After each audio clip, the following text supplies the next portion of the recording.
is live.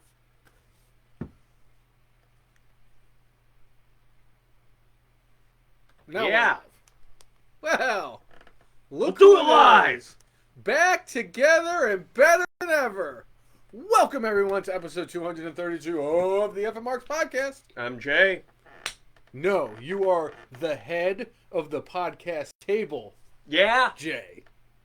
And I am the brainless one. Indeed you are. And we acknowledge you as the head of the podcast table. Right. Booyah. But, yeah, we got a very, very interesting week of professional wrestling that we have to discuss. All over the dang place. We had a returning Sasha Banks last night on SmackDowns. We had Ridge Holland return. a Ridge Holland return. I'm fucking excited for that! Yeah. Karrion Kross gets his first victory on the main roster on a televised show this past Monday. We have a positive COVID case. We have ourselves a Domino's controversy. Can we call it Pizzagate? No, wait. Pizzagate actually was a real thing. I'm sorry. Okay. Sorry. No, you're fine. I was trying to figure out like a really good slogan for Domino's, and the only thing I could think about was a Pizza Hut one. Because nobody out-pizzas the Hut. Right. Especially not Nick Gage. Avoid the Noid. Ah! The Noid! I forgot about the Noid! Oh, man. And it was funny because... Like, Remember when Mayor Adam West killed the Noid? Yes. You're trying to steal my flavor. Perhaps the Noid should have been looking out for me. So good. So good. I think I wrote the wrong date on the days. It's fine. I don't even remember. It's fine. Yeah. And you know what? No, math was never my strong suit. You just call me the Scott Steiner of the podcast. That fits. That fits. I don't want to be Scott Steiner though. That dude used to taking steroids on top of steroids with a side of steroids covered in steroids. Right. But anyway, yeah, we got I think it's going to be a really good show. It's going to be a great show. It's going to be tremendous. So I'm glad you all are tuning in. Make sure you like, share it out, and all that sorts of stuff so everybody else can join in the dang conversation. Yeah? Yeah! And I will say that I am very glad to see that a certain something else is making a return to the FM Marks podcast. We had our 5-year anniversary last week of the show, and I had commitments immediately after the show ended. I could not have a Frosty Colt 45 to celebrate 5 years of doing the podcast, so I was like, you know what I've got going on today after the show? Absolutely nothing. It's a beautiful day. It's a beautiful morning. Yeah. Wow, I can't believe I went that route. And I typically would be joining in and enjoying a nice Frosty Colt 45, but unfortunately I gave up drinking. No, that's not unfortunate. Good for you. I haven't, thank you. I have not touched a drop of alcohol in over 2 months. Is that incredible? That is pretty incredible. Good, man. I think there's going to be some things coming up over the next few months that I might have to, indulge a little bit in the consumption of alcohol, especially because there's going to be some people coming down to visit in a few months that I kind of have no choice because I'm probably going to have my twisted. You always got a choice, but yeah. I understand. Big things are happening in both of our worlds, and yes. We'll... And in the words of Bob Wiley, since I stopped drinking, I feel good. I feel great. I feel wonderful. Yeah. Baby steps, baby. Baby steps. Baby step to 4 o'clock. Yes. So. Which means I'm on the verge of being completely straight edge, which is going to be so awesome. Right? But anyway, so speaking of the wrestling bit, what would you like to start off the show with? We could start off with the confirmed match for what is going to be the main event at SummerSlam this year. We had an injured wrestler that happened this week.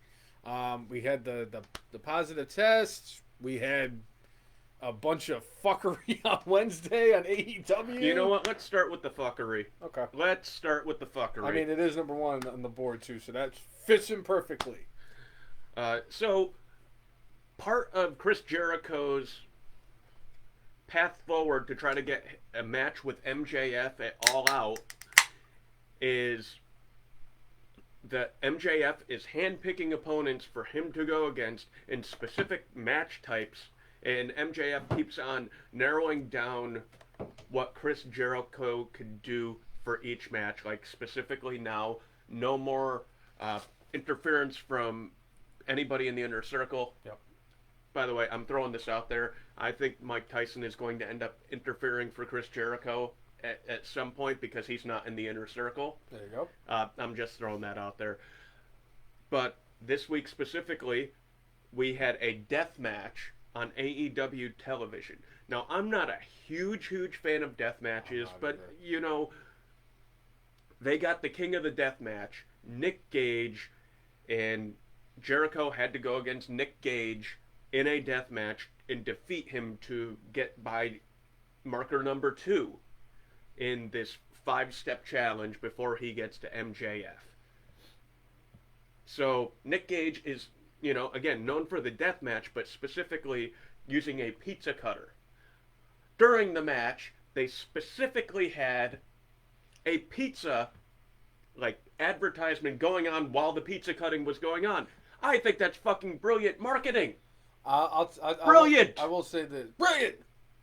I will say that, because, like, that is, like you said, that is the Nick Gage spot where he takes the wrestler and he brings him over to the ropes and he sticks his head through the ropes and he puts the guy's head there and he takes the pizza cutter and typically puts it in the guy's mouth and will go like that. But because it was live television, all that stuff, yeah, he does his usual the thing in the head and cut Jericho open and blood was gushing and they went to a picture-in-picture screen and we got the Domino's ad where they were using the pizza cutter right after Nick Gage just sliced up Jericho like he was a medium pepperoni. One thing I could say for this, Domino's after it kind of said, like, we know it's a TV-14 product, but we may need to reassess whether or not we're going to advertise on TNT. Not just, like, AEW, TNT as, like, a whole. Are they doing this just to create a fake controversy so they'll get more publicity from this? Are they legit mad? What do you believe? Do you want my honest opinion, No, or do you want me to that's sugarcoat what it? this show Do you want is me to all about. Go me full to brainless. You want me to go full brainless? Full brainless. I wouldn't be, honest to goodness, I wouldn't be surprised if they were actually really upset about this. Because everything, it seems like now, in this day and age, everybody's offended by everything. Because it would be no different. I mean, remember when the Nexus did their thing where they were tearing apart all that Daniel shit? Bryan. And Daniel Bryan choked out Justin Roberts with his necktie, and people in WWE got offended and said that's too close to what Chris Benoit did, and I'm like, no. And they fired him over something stupid like that, which is an overreaction. Domino's doing what they're doing, I think, is kind of an overreaction. It's not like it would be different if, as Nick Gage was cutting Chris Jericho with the pizza cutter, like he was going, nobody out pizzas the hut, or throws like, I'm slicing them up like a deep dish Domino's pizza or something like that. I can understand that. If he's throwing it out there, the fact that it was just dumb luck that they decided to go to a split screen where they were going to have the action and the commercial break going on at the same time, and then the first one they show is a fucking pizza or a Domino's ad. I can't see a reason why Domino's would be mad. It's brilliant. It's brilliant. And it's dumb luck. That's the kind of luck that I have.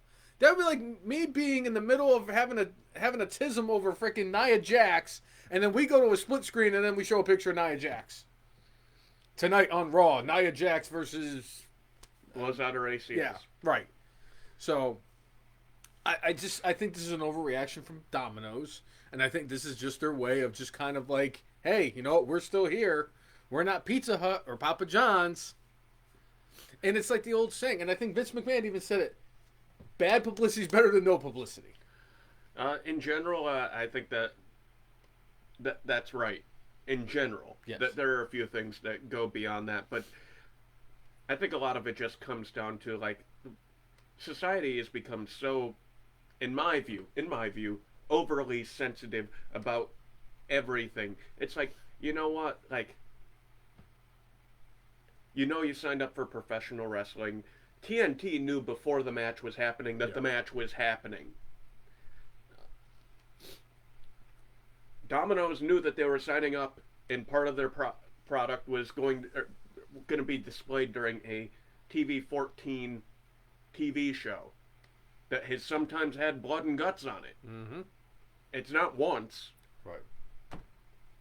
Again, I think it works out better for Domino's because the fact that they opened their mouths, and I don't know if they meant this intentionally, has now given them more publicity because people are like, now I don't know if this is going to be the type of publicity where people are like going, why are you getting so bent out of shape? Like, this promoted you.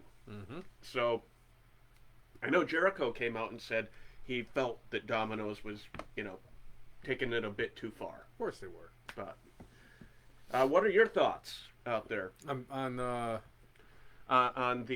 Domino's gate? It was a cut above. Hey, look at you! Look at you! Oh, shit. And usually I like to punch the wall, but I was told that I'm no longer allowed to punch the wall. Why not? It causes my hands to get really calloused and I get yelled you. at. Yeah, nope. The boss, my fiance / manager / your agent, my agent, whatever you want to call her. She does it all. Yeah. She is a Jill of all trades. Yeah. But overall, since we're already talking Dynamite, there were a couple of things that happened on this show that were a little shocking. Ooh! Can I put in 2 cents about something? I thought it was interesting that the opening match was the 5-on-5 elimination tag match between the Dark Order and the Elite. Yeah. And I have never been more tism, and I wanted to give AEW the benefit of the doubt this week. That's why I put it on. I wanted to see Nick Gage and fucking Chris Jericho. Let's be serious for 2 seconds. Go. Yes. Oh, excuse me. But they started off with that in the elimination match. And it was interesting that everybody in the Elite was wearing Toon Squad jerseys with numbers on the back. And I thought it was interesting. I don't remember if it was Nick Jackson or Matt Jackson had 3 7s on the back of his jersey. And I said, that's offensive to me because 7 is my lucky number. And then I saw the back of Kenny Omega's jersey. Why the fuck is that piece of shit wearing 23? Kenny Omega, fuck you. You do not have the right or the privilege of wearing number 23 because you don't deserve to wear the number 23. If anything, you should put something like, I don't know, like 14, like where you were last year in PWI's rankings of all the wrestlers in the world. You should have had number 14 on the back of your jersey. Jim Rice. Or 6.5, the amount of stars that he gets from fucking goddamn, yes, Jim Rice 14, yes, very good. I almost missed that one. You could have had the Dave Meltzer 6.5 Tokyo Dome against Okada type of deal.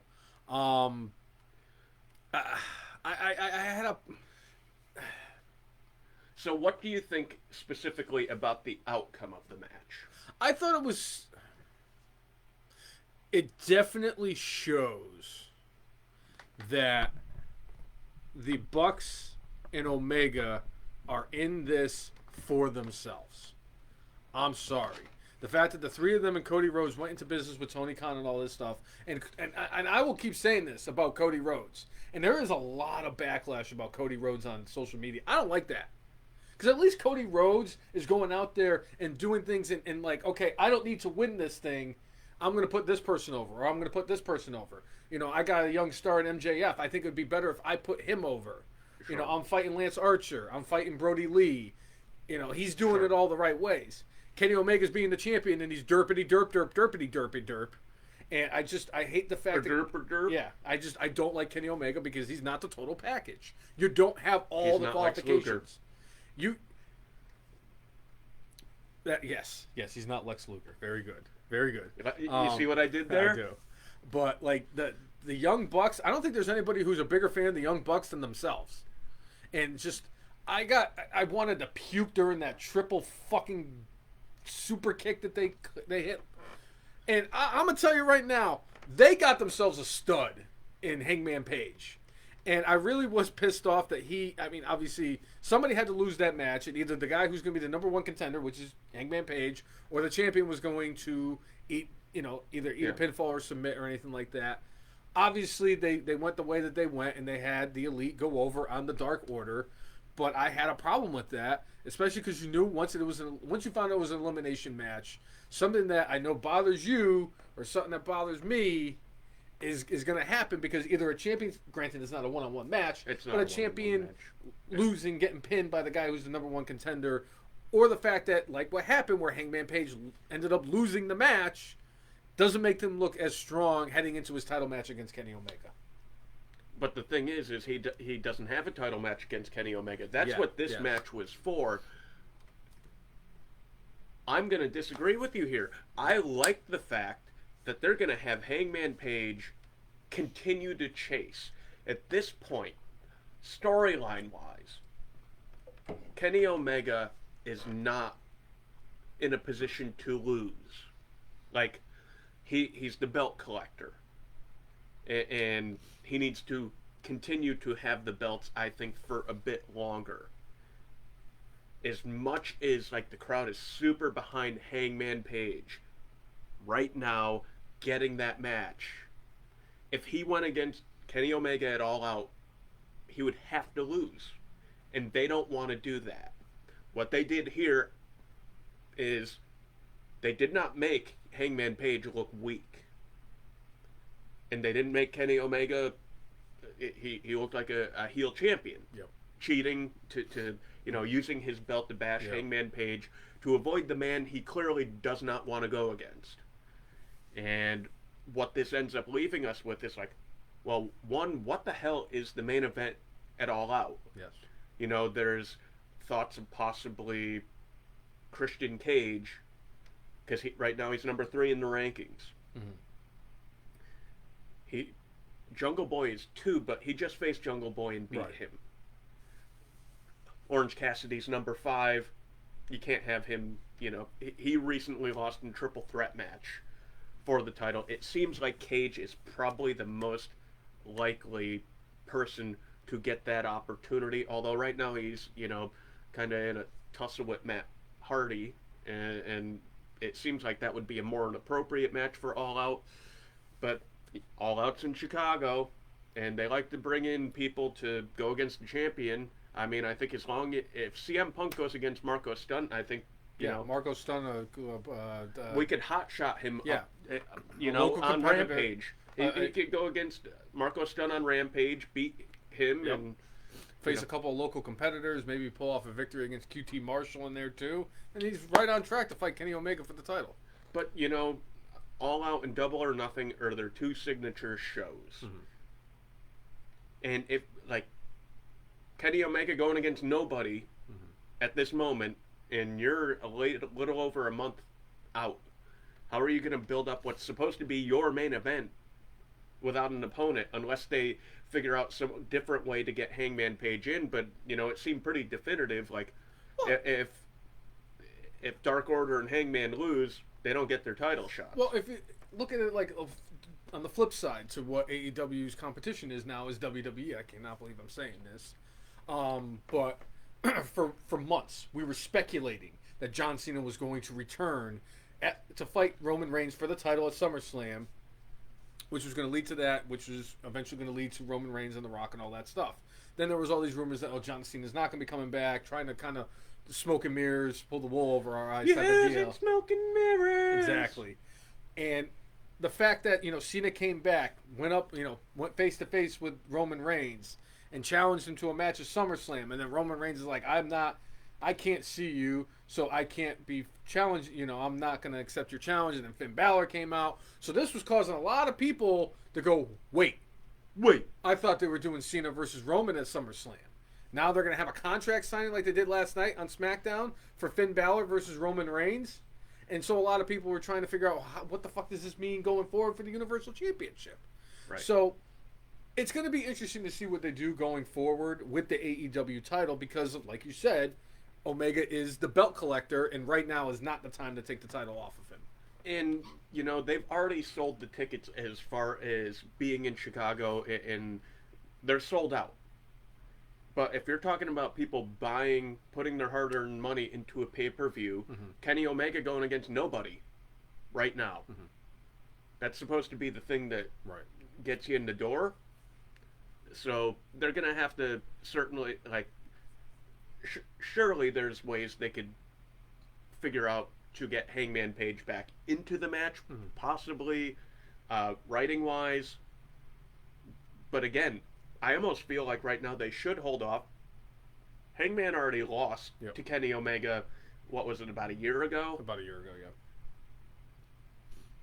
You know what? Let it continue to build. Let it continue to drip. Where you're like, I so badly want to see this dude beat the shit out of him. And I think he needs to be the guy that takes the belt off Omega. I think that's the end game here. And I think what will happen is that won't happen probably until next May, which will be Double or Nothing. Mm-hmm. I think that's a long, that's my drawn belief. Out. And you know me, you know what I was saying about that, where I thought that the person who should have taken the title off of Omega is Orange Cassidy himself, because I think that the pop that he would get from winning the title from Omega would be incredible. And then you have MJF take the title off of Orange Cassidy, because what's a better way of getting over as a monster heel than taking out the biggest face in the company?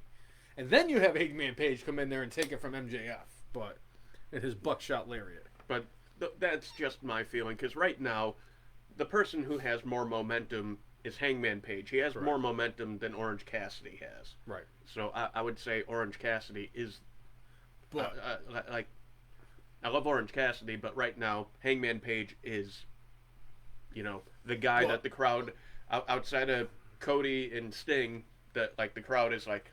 Yeah.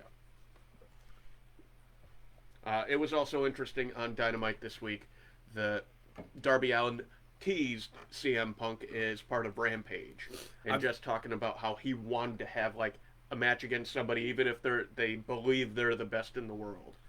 My favorite part about that was, and this is why even today the internet remains undefeated in everything, is because he came out and cut that promo about the best in the world, and it was like everywhere it was like confirmed Shane McMahon to AEW. And I was like, oh shit. Oh, that was some funny shit. I give a lot of wrestling fans, to me, are the second most loyal, and they are the second best type of fans. Type of fans and out there. Worst. And yes, I was gonna get to that part. I'd say Worst. I would say it's soccer, world soccer fans, and then it's wrestling fans that have the heart and the desire and just everything about them. It's just, I love that about wrestling fans. But on the flip side, wrestling fans can be the worst, like you said. You got a guy who's trying to go in the ring and go after MJF and Chris Jericho. You had that one fan who was stalking Sonya Deville. You had the fan who ran into the ring and tried going after the GOAT Bret the Hitman Hart at the Hall of Fame a couple years ago, and then had Travis Brown beat the fucking shit out of him. So yep. And it kind of bringing that up. This whole week, like Renee Young had made a comment about CM Punk, and all the WWE fans got all butthurt and turned on Renee Young. Did you ever think you'd see the day? What? Hey, Lloyd. Yeah, for whatever reason, our other feed wasn't showing your comments. Good seeing you. Thanks for being back, man. Yeah. Holy shit. What? Bray Wyatt was just released. Interesting. I gotta look. Very interesting. Well, with Bray Wyatt, that's something specifically we had brought up before. I was like, hey, the dude, mental health is nothing to laugh about, and he's been having a hard time for the better part of 8 or 9 months now, and wow, when he showed up in the shape that he did for his WrestleMania program with Randy Orton, I know Vince wasn't entirely enthusiastic about that, and when they did their round of cuts after WrestleMania season, Bray wasn't on it. I was kind of like, oh, okay. Because, when they let go of Braun Strowman, I was like, they said something about somebody who was a known name getting released, and you might be shocked by it, I was like, I think Bray Wyatt's going to get cut. So, I hope he gets into a better mental health state soon. I hope he is the best version of himself for his family, and I certainly hope at some point he's well enough to be back on our TVs entertaining us. So, confirmed, Bray Wyatt will be the one replacing Brody Lee in the Dark Order. Vince McMahon I really just think that Vince McMahon is trying everything he can to fuck his own company over. Yeah. It's stupid. It really is stupid. You have a guy who you basically, when you first brought him to the company, you gave him a shitty ass gimmick.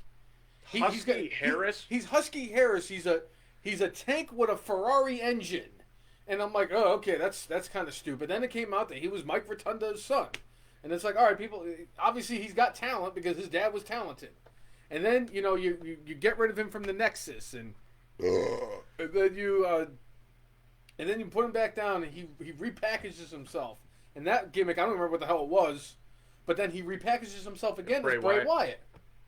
And then, you give him the Wyatt family, you give him a Luke Harper and a Eric Rowan, and they become this thing, and they're white hot coming up from freaking NXT. And the man is just oozing with talent because he knows how to get a reaction from the fans. He's not terrible in the ring. The man can cut a freaking promo. He is everything that you look for in a star. And now you just released him. The only thing I'll say for this is one thing old school promoters, and I'm sure Vince McMahon, and this is why Cena was on top as long as he was, you need somebody reliable. And unfortunately, at this point, because of it, according to the reports we've heard, Bray's mental health has not been the greatest lately, and it makes him unreliable. So, this may be the best thing for Bray's mental health at this point. And again, I hope he gets well mentally, physically, and everything, and then is able to entertain us again. If we never see Bray Wyatt again and he lives a happy life, I'm cool with that. The Fiend was one of the greatest things we've seen for like a year. And there were some stumbles along the way as far as that character goes, as far as what WWE did with it. But it was one of the greatest inventions ever.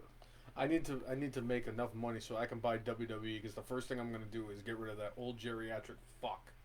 And then the second thing I'm going to do is I'm going to cut that beaver fucker Kevin Dunn right afterwards. Yeah. And you know what? Nick Khan can go fuck himself too. Yeah. And fucking Bruce Pritchard. And fucking John Laryngitis. People power. Yeah. I am just...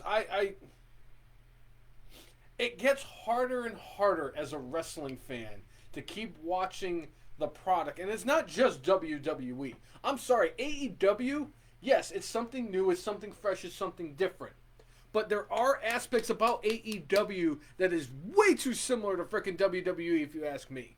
And the fact is that they oversaturated with all these goddamn groups in all these stables in AEW.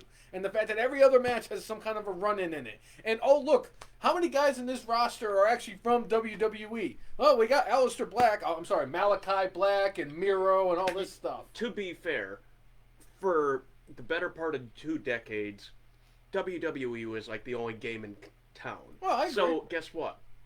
The people you're going to get most likely were in WWE. There's only a handful of people that never saw any WWE time. It's like, as much as we don't think of like Kazarian as like a WWE dude, yeah, he spent time in WWE. He did. Matt Hardy, Christian Cage, Cody Rhodes. Lance Archer was down in NXT. So just about everybody has touched WWE. So to me, it's okay to have some WWE dudes. All that.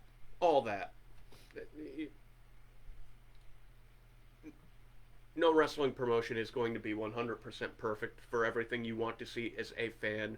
You know, I always talk about it. My preference is always to see something that looks a little bit more realistic. So I like kind of the Japanese strong style or the European type strong style where it looks like two dudes really beating the crap out of each other. Right. That's why I appreciate like Sheamus and Drew McIntyre. Like when they had their like series of matches, yeah, sign me up every day of the week. It looks like they beat the hell out of each other, but you know, for the two of them, they do it out of love and respect for each other and for the business. Yeah.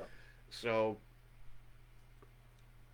but even with that, I know that when I watch Raw, when I watch SmackDown, when I watch NXT, there's something that's going to be there that may not appeal to me too much.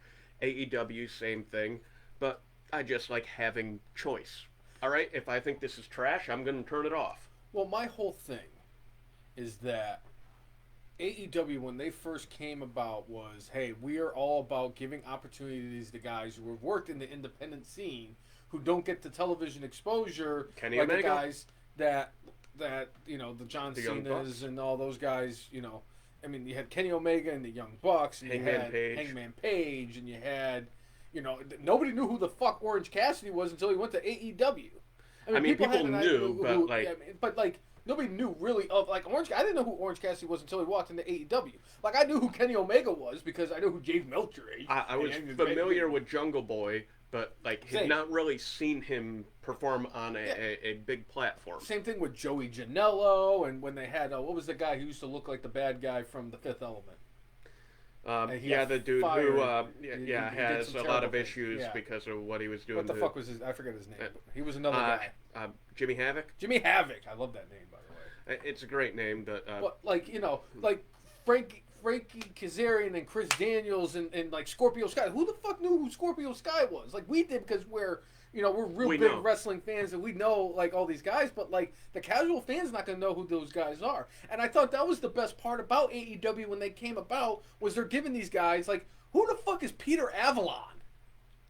And it's like now it's like you look at it and it's like, yes, you got Kenny Omega who's the world champion, and then you got the Young Bucks who are the tag team champions. But think about this: the TNT champion is Rusev. The women's champion is Britt Baker, who did have a cup of coffee in WWE. Speaking of Britt Baker, there's a rumor going around that Britt Baker will have her own stable, and I'm actually okay with this because there aren't 5 million women's stables at this point. But supposedly the Iconics, former Iconics, are coming to AEW, and they're going to be part of a stable with Britt Baker, and I freaking love this. Me too. The chemistry between the Iconics is off the charts. And with how Britt is performing at this point, how hard, it's clear that she works, this is going to be awesome, and it's going to be freaking incredible. All that being said, Britt Baker had a cup of coffee in WWE. And you think about it, there was a point, I'm pretty sure there was a point where every champion in AEW is a former WWE star, because Cody Rhodes was a TNT champion. In fact, I think every TNT champion except for Darby Allin was in WWE. At some point. Jon Moxley and Chris Jericho? I mean, come on. Right. So, as much as I understand, like, you don't want to overload with former WWE guys, but you know what? When somebody is available, like, are you going to say, oh, Daniel Bryan's a WWE guy, we can't have him? No, but it's like... That would be absolutely stupid. Because Daniel Bryan is the top, or one of the top, free agents out there. Anybody and would if love they to get get Daniel him... Bryan. But, you know, if you're using people know him as a WWE guy. Yeah, he built himself on the independent scene, but if you're talking about his big, large fan base he has now, most of it was built during his time in WWE. And that's a man who took his name and made it bigger by having himself the career that nobody expected him to have in WWE. He didn't even expect to have it. Nobody did. When he was on the documentary talking about Nigel McGuinness. Mm-hmm. I remember.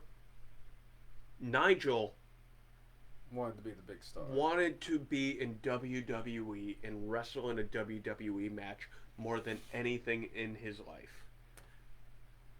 Daniel Bryan didn't.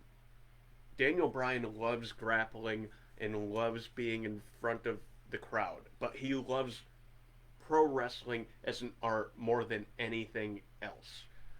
You know, they did a thing with Daniel Bryan where they wanted to see how much career drive he had. Mm-hmm. He scored the lowest as far as like just having this attitude of like, I need to be the top guy, I need to be this, I need to be this. He's like, no, I just want to do my job well and enjoy what the hell I'm doing. And that comes through, and I think it comes through to the audience. And that's why everybody loves that freaking dude. My favorite Daniel Bryan is still the new Daniel Bryan, the hemp champion.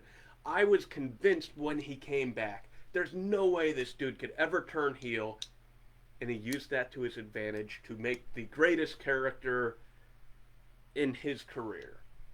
And I hope he goes back. And it's funny too, because like for me, one of the things I always remember from Daniel Bryan, to kind of like go hand in hand with what you said, it was right after they had that 7-on-7 match at SummerSlam, and The Miz, I believe, was United States champion and Mr. Money in the Bank at the same time, and he was opening, he was issuing a challenge for the United States Championship, and Daniel Bryan came down and said, I may not be you with this classy song because I have this classic generic rock song as my entrance song, and he's like, I could care less. He's like, I'm just here to wrestle you and win that title. And I'm like, yeah, there you go.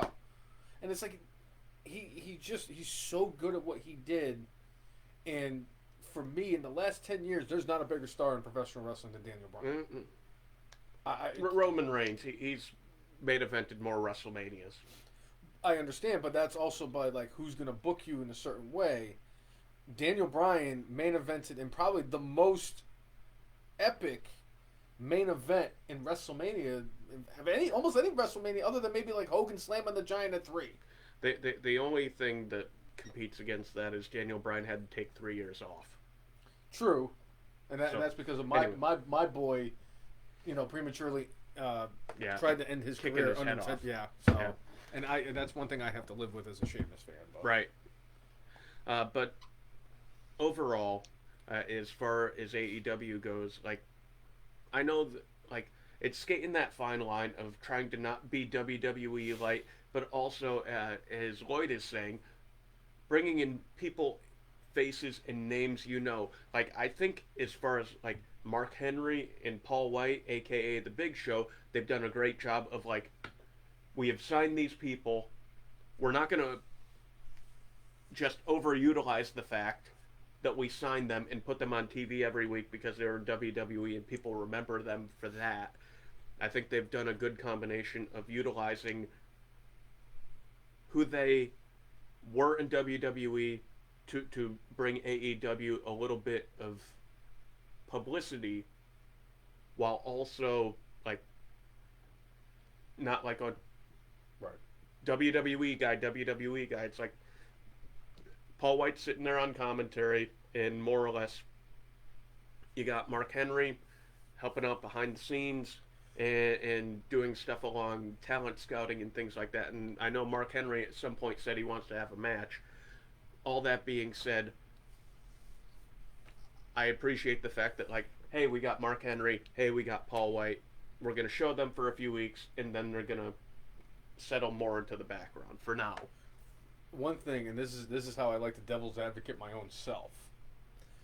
There is one case of somebody who had ties to WWE, who AEW has booked so well since they came over, and that's Tay Conte. Do you remember when Tay Conte was in and NXT? Malachi Black. And Malachi, well, at this point. Yeah, at this point. I mean, obviously Malachi Black in NXT was fucking phenomenal, so I give him a little bit more of a, okay. Yeah. But, like, Tay Conte was down in NXT, and she was a hell of a wrestler. Yeah. She didn't really have much of a personality down there or anything like that, but she kind of got lost in the shuffle. It's like, all right, are we going to put her with the Undisputed Era? Are we going to put her with this group? We're going to put her with this. And she kind of got lost in the shuffle, and then she just left, and they just released her. And then she went over to AEW. Now she's actually one of the better stars that they have in the women's division for AEW. Yeah. I mean, AEW figured out Britt Baker, and WWE couldn't. Right. And Britt Baker's one of the biggest stars in women's wrestling right now. And sometimes that happens. The man who was the driving force behind Clash of the Champions 13 believed that The Undertaker would never draw a dime.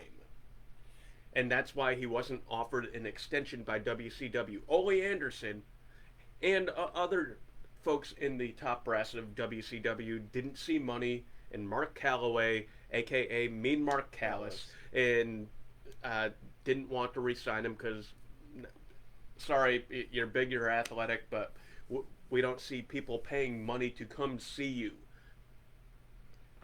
Thanks, Ole Anderson. Remember when Eric Bischoff said that Steve Austin wasn't a moneymaker either, and it's kind of silly that the WWE is going to push a guy. But sometimes you need to get pissed off. They're like, oh, you're gonna push a guy with a bald head and black trunks. Good luck with that. Mick Foley. And Mick Foley. That's the best example of it. When they actually made fun of WWE for putting the title on Mick Foley, and that's what was the turning point of the Monday Night Wars, and Eric Bischoff was then eventually general manager of Monday Night Raw. But the thing is, sometimes people just need that opportunity. Yeah. I think sometimes WWE has snuffed out opportunities. Yeah. I mean, I specifically think of EC3. He had a ton of momentum. Mm-hmm.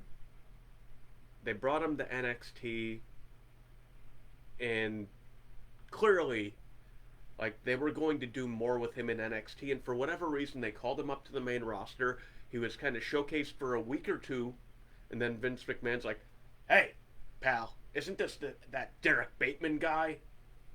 Yeah, we're not going to show him anymore." Still not better than when he didn't know that Luke Gallows and Festus were the same person, which is still the funniest thing to me. It's funny because it's true.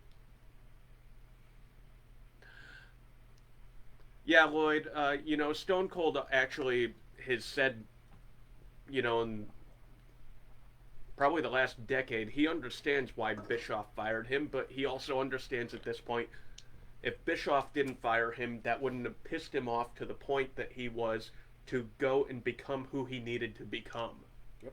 So, I enjoyed Stunning Steve. I know that he was kind of ticked off that they ended the Hollywood Blondes prematurely. He thought they had a whole lot of gas left in that tank. A lot of things they could have explored. I enjoy the fact that right now Pillman Jr. is, part of the Varsity Blondes, yes. and doing a thing like that. I love, by the way, side note real quick, I loved the Hollywood Blondes in WCW. Him and Pillman were just a fantastic tag team. Absolutely. And it's just unfortunate that we never got that blow off of the two of them in WWF because unfortunately Brian Pillman passed away.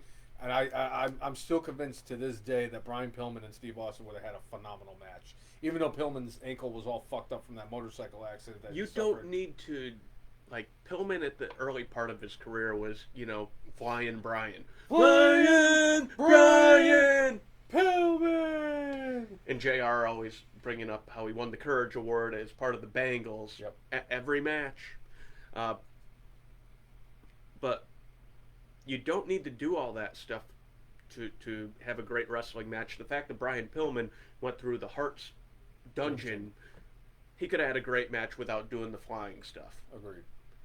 Yeah, he was less than what he was, but even Stone Cold Steve Austin, after taking the pile driver from Owen Hart, admits, he's like, yeah, I wasn't the technician I was. But he was a bigger star, being more of a brawler and an ass kicker than he was being, a good mechanic. Yes. Now, I understand, somebody like Bret Hart, who is the excellence of execution, one of the greatest, if not the greatest technical wrestler in WWE/WWF/WCW history, and you could get over with that. Steve Austin was able to get over because of the fact that he was an asshole and he would stomp a mud hole in you, and just specifically his boss, who especially he his hated. boss. Yeah, in Austin, going to being the brawler and just a guy that just whoops your ass and has that badass finishing move. That's it. That's all you need. You don't need to have an incredible moveset. I mean, you and I Look discussed at Randy Orton. Randy Orton does not have a lot of like ooh, ah, Yeah. the fucking draping DDT. I like the draping DDT. Because it's fucking awesome. Yeah. He does all those things where he like kind of shakes Yeah. his head really quickly, does the little tap on the dude's back so he knows he's about to get dropped, and but all his movements, yeah, when he punches a dude, it looks like he legit is throwing it into him. Fucking RKO. He has a fucking great drop kick. All he does, like, even when he puts on a headlock on a dude, it doesn't look like, oh, this is just a rest hold. It looks like he's wrenching dude's neck, and things like that freaking matter. You don't need to have necessarily high-flying stuff. You need to have stuff that sells to the audience, that they buy into, and Orton does that in spades. You don't need to have a cajillion moves, the ooh and ah the crowd. You need to get them to buy into what the hell you're doing. Think about this. Think about Hulk Hogan, who is the biggest wrestling star, in my opinion, the biggest wrestling star that we've ever seen. I mean, it's either him or Ric Flair, but that's not the point. The point is that Hulk Hogan sold a goddamn leg drop for decades. A leg drop. It's not the prettiest move. It's not like, oh my God, he hit him with the leg drop. But the way that, because it's just the way that Hogan did it. Hogan admitted, like, dude, you know what I should have done? I should have done a sleeper hold. I had the largest arms in the world. And I dropped a leg drop. He's like, I dropped a leg drop, you know, and I think Hogan's been known to tell a tall tale, but talking about how he would, you know, as he put it, work 400 days a year because he would pass the time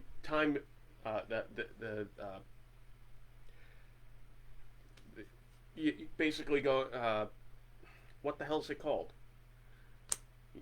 He would pass from, like, let's say United States over to Japan. Mm-hmm. Time changing. Time zones. He would go through the time zones, but he would go from, like, all right, today was Sunday, and he went back to the future because he went into a different time zone and went to a different day. He said he would work 400 days. I'm going to say bull crap on that, Hogan, but I know he worked a whole bunch of dates, and doing the leg drop fucked up his back and his hips. Yep. So as much as it didn't look too crazy, I know this may trigger you. Fandango's ending move, it's like, dude, you're not going to have a long career if you do that. He was doing the fucking leg drop from the top rope. Yep. Well, think about this. Think about all the wrestlers who have had the flying headbutt off the top rope. The Chris Benoits, the Dynamite Kids. Dynamite Kid died recently, and he was in his early 60s. I'm not even going to go into any more fucking detail. The fact that I even mentioned his name should be Harley enough. Race, who invented the move, said, I don't think anybody should do this. This is a bad idea. Bam Bam Bigelow was fucking awesome at the still has my favorite headbutt. I don't care what anybody Daniel says. Bryan tried it. Once in a while still comes out and does it. But, you know, it's just a bad idea. But in general, you don't need to have the ooh and ah move. Yep. You have to have the move that will get people to be like, holy shit. Like, The Undertaker, specifically in, I'm not going to say his end years, but in his later years, against Triple H at WrestleMania, against Shawn Michaels at WrestleMania, you don't have to move fast. Yep. You need to tell the story. Yep. And you got to get the crowd to engage into it. So I think some of these performers go for that oh shit this is awesome chant instead of slowly building a swell within the audience where they get engaged into the damn match. Think about this. Roddy Piper. Roddy Piper's finishing move was a headlock. He put him in the sleeper hole. The sleeper hole. Yeah. $1 Million Man had the $1 Million Dream, which was just his version of a sleeper hole. Yeah. Sergeant Slaughter used to put people in the Cobra Clutch, Which was basically the $1 Million Dream. It was just $1 Million Dream. Yes. The Iron Sheik had the Camel Clutch, for crying out loud. Now, Iron Sheik has a hard time getting around these days, and has had a hard time getting around since WrestleMania 17. Well, Jay. To be fair, the Iron Sheik is 137 years old. 137 years old. Now, before The Rock challenges the Tribal Chief at WrestleMania 38, we need to see the Iron Sheik in the ring. He should be the person perhaps announcing that match. Because the Iron Sheik, he Tribal Chief of, I'm going to call him the Tribal Chief of Iran. That way he could finally get to the ring when he's supposed to. Could you imagine him like the Roman Reigns like pissing off the Iron Sheik in the ring? Oh God. But, since we're talking about the wrestling moves that, we don't like because they just, for whatever, Hogan with the leg drop and all that stuff, because all the Ritz and Dazzle, Razzle Dazzle, all the moves. One move that really sticks out for me that I can't stand, but everybody's like, oh my God, I love the move, is the coup de grace by Finn Balor. And I'm sorry, it's probably because of the fact that A, I have bad ankles, and B, I definitely have bad knees. So, like, when he comes up and he jumps and he lands on them, I'm just like, I'm holding my knee watching him do it. I'm like, no. I'm like, that dude is just like one miscalculation away from snapping a ligament in his ankle or tearing his ACL. And it's like, and it happens. I mean, Owen Hart delivered the pile driver 1,000,000 times. It was that one time where he dropped Steve Austin on his head that fucked everything up.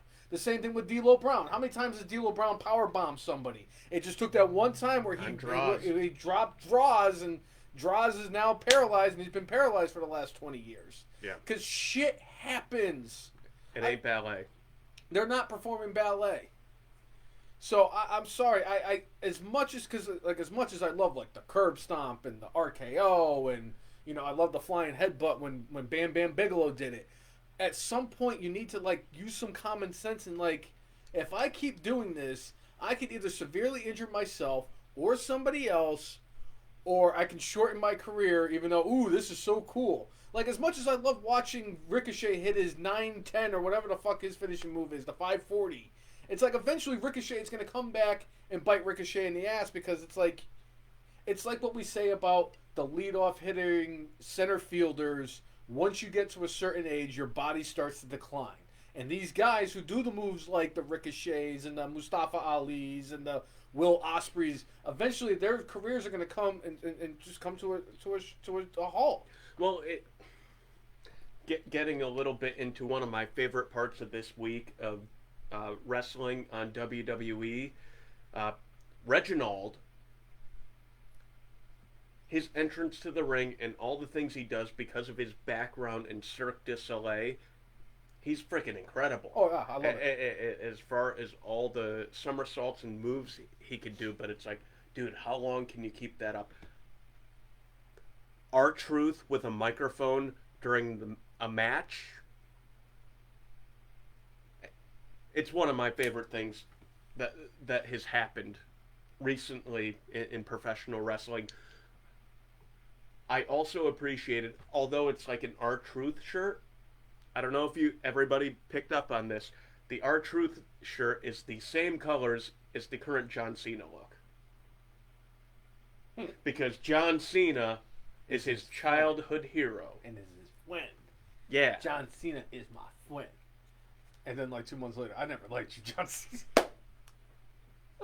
Oh, I missed that R-Truth. He should have been champion. I'm sorry.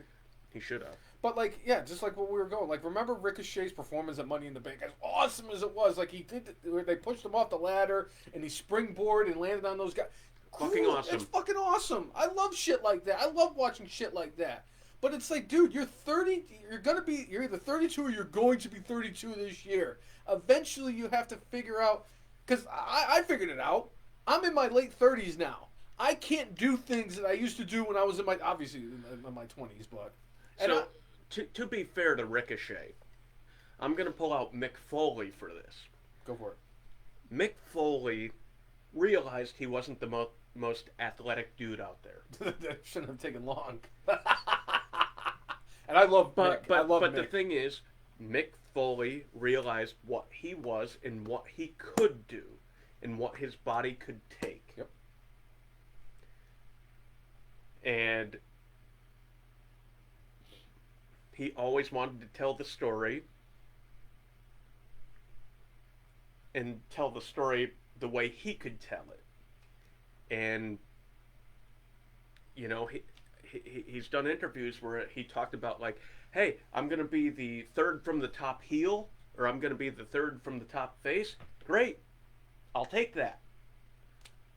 The dude was WWF champion 3 times for a combination of, 29 days? Something like that. You know, and JR in his book talked about signing Mick Foley, and he had peppered Vince McMahon about signing Mick Foley, and Vince was like, you know, I'm going to let you do this just so you could know what it feels like to fail with somebody you believed in. If you're Foley and you read that, you're like, now obviously he won over the boss. Yeah. But Foley took everything he had as part of his skill set.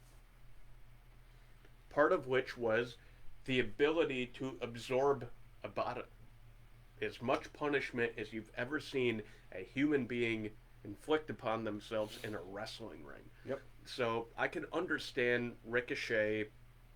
This is what I can do. I hope the audience latches on. I hope the boss latches on to this. I appreciate all that dude does. He's fun to watch in the ring. But I hope that he's not like one of these dudes that, like, in his 50s, you're just like, this is sad. Well, just like what Lloyd was saying, like Jeff Hardy moves slower now too. I mean, the way he walks, Jeff Hardy doesn't move. Now, granted, like Jeff Hardy's been putting himself through these car wrecks on a nightly basis for over 20 years now. Yes. And it's like eventually the shit's gonna catch up to you. Yeah. And it's unfortunate because like that's what Jeff Hardy did. He paid that price.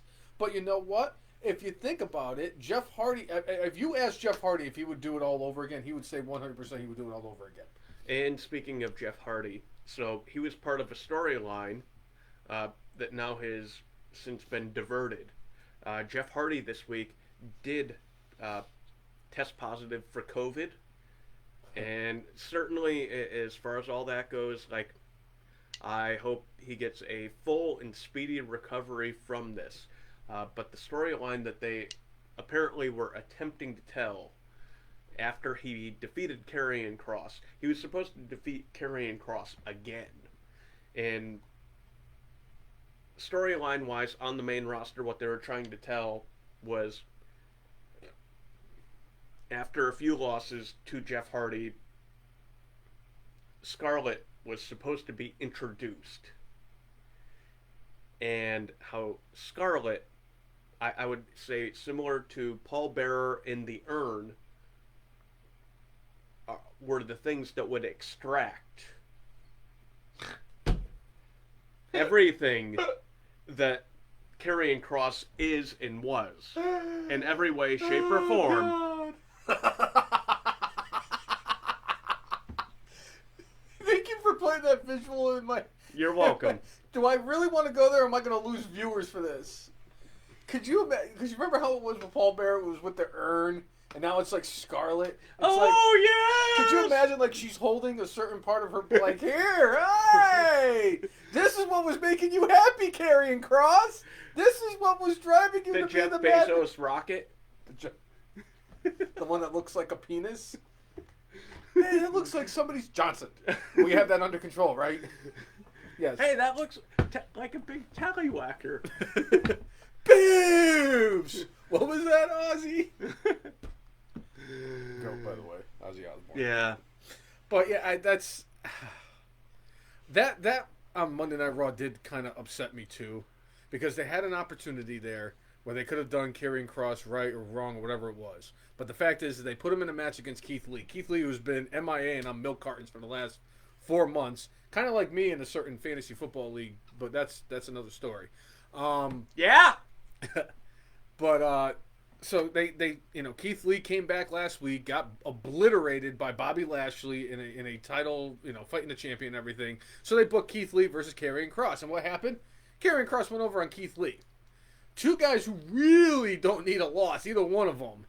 But yet here we are. One of the two had to eat that loss, and for me, as much as I get like what they were trying to do with the Karrion Kross thing, where they were keeping Scarlett away from him, and they were going to have him keep losing and losing and losing, and have him get frustrated to a point where it's like, all right, well now we need to put Scarlett back into the equation and have him get angry and beat people up again. Yeah. My biggest issue with that is he's your fucking NXT champion. Undefeated for over a year. NXT champion. Granted, a good portion of that he was out with, I think, shoulder surgery. I think he had. But even so, he's your NXT champion, and he was undefeated. Yep. You put him in against the top talent of NXT, and you had him beat all of them. He beat them in, what was it, a Fatal 5-Way? Yes. He won a Fatal 5-Way match against all the top talent of NXT. Then your first week, you have him lose to Jeff Harvey, who had just lost to Jinder Mahal in the squash match. I just don't like, as much as I'm like going, okay, I could kind of understand the story a little bit, yeah. But if you didn't do what you did to Jeff Hardy, you know, only a few weeks before, I think I could have been a little bit more forgiving of it. But when you had him lose so cleanly and so, like, convincingly to Jinder Mahal, So, anyway, speaking of Jinder Mahal, we had Veer on Monday Night Raw going against Drew McIntyre, and one of the dumbest things I've ever seen. So, they're having a match. Jinder ends up throwing a chair into the ring. Veer doesn't use the chair. Drew McIntyre uses the chair. And somehow, some way, Veer gets disqualified because Drew used the chair on him. And they were trying to explain through commentary, oh, well, it's because Jinder Mahal was the person who introduced the chair into the match. You know what? I've been watching WWE for a long time. It doesn't matter who introduces the damn element into the match. It matters who uses the element. And I'm just like looking at it and I'm like, what in the Sam hell? Like unless it's Eddie Guerrero. If you think about it, nobody was.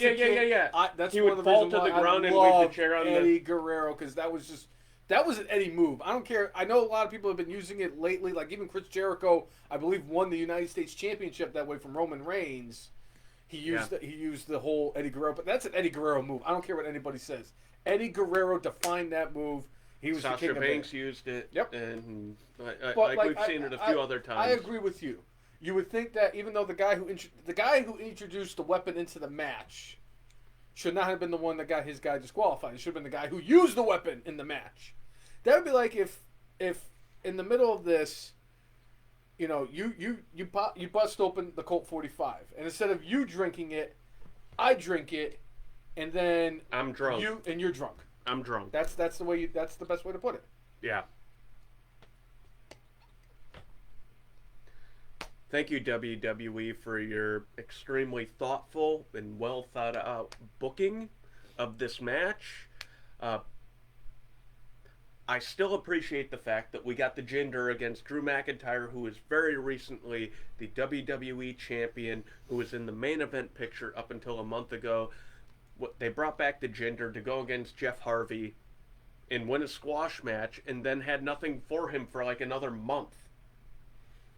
But going against the very recent WWE champion, it's a great place for him to be. Mm-hmm. He should win this, because I don't think it hurts Drew if he loses this feud. Because obviously Jinder is going to use nefarious tactics. So, Has there ever been a wrestler that has done a more 180 on his career in a positive light the way that Jinder Mahal was? Because if you think about it, Jinder Mahal never really was anything. Like his first run in WWE was so anticlimactic, and the 3MB, yeah, it was funny and comical and all that stuff. And seeing the dude in the turban rock out yeah, was one of my favorite things. I thought they were entertaining because if anything, and it's one of the things that always got overlooked for Heath Slater is the fact that the dude was funny and entertaining. But the fact is, the guy was basically let go, came back the way he did during the whole "I got kids, man," and they, everybody, if you could beat whoever wins this match gets a contract, and that's how Jinder wins it and everything. And then he just randomly gets put into a 5-pack or 6-pack challenge to to go up against Randy Orton for the WWE Championship, and then he wins the title, and I'm like, what the fuck just happened? This is the same Jinder Mahal who was wearing a turban and rocking out to air guitar with Drew McIntyre, who looks like Marla Hooch's son, and Heath Slater, who's got 97 kids in a freaking trailer over in West by God. I enjoy the fact, not that it's a complete recycle, that we're getting Baron Corbin with kids, asking people for help. Specifically, last night, asking John Cena for help because of his Make-A-Wishes. And John Cena gave him money, but it wasn't enough for Baron Corbin. Nicole and I were actually talking about this last night. She's actually enjoying this Baron Corbin bit a lot more. I just love the fact that he's wearing the button-down shirt and it still has that same stain on it for like the last 3 weeks. The return of the Saudi match for possibly October, and there was a rumor that it would be where they did the final Queen of the Ring match. I personally think, Nicole, that the Saudi show is not going to happen. I have a feeling that with what's going on with this Delta variant of COVID, and I already told you this, Nicole, we're getting shut down again in September. I could feel it. Do you remember? I want to say they're going to shut down. They're either going to shut down everything the week before Labor Day or the week after Labor Day. The President of the United States is going to forget to shut down the nation. That's because somebody's going to put a orange juice container that says concentrate on it, and he's going to be staring at it for days. Yeah? Wait. Is it going to have a picture of Orange Cassidy on it? All right, great. But I believe the blood money runs so freely. We are going to get that Saudi Arabia show. I am going to once again not watch it because I refuse to watch any of those shows anymore. The Saudi shows. The Saudi shows. shows. Okay. Specifically, those shows. I refuse to watch any of them.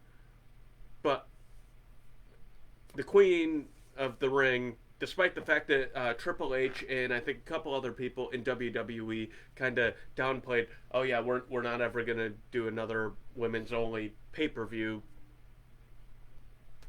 But you do a Queen of the Ring because NWA says, we're going to do an all-women pay-per-view. Because you don't think it's important enough. All right, we're going to do this. So WWE was, we're going to do Queen of the Ring. And again, I come off and come back to the final should be in Charlotte, North Carolina. And Woo! Charlotte should be in it. Yes.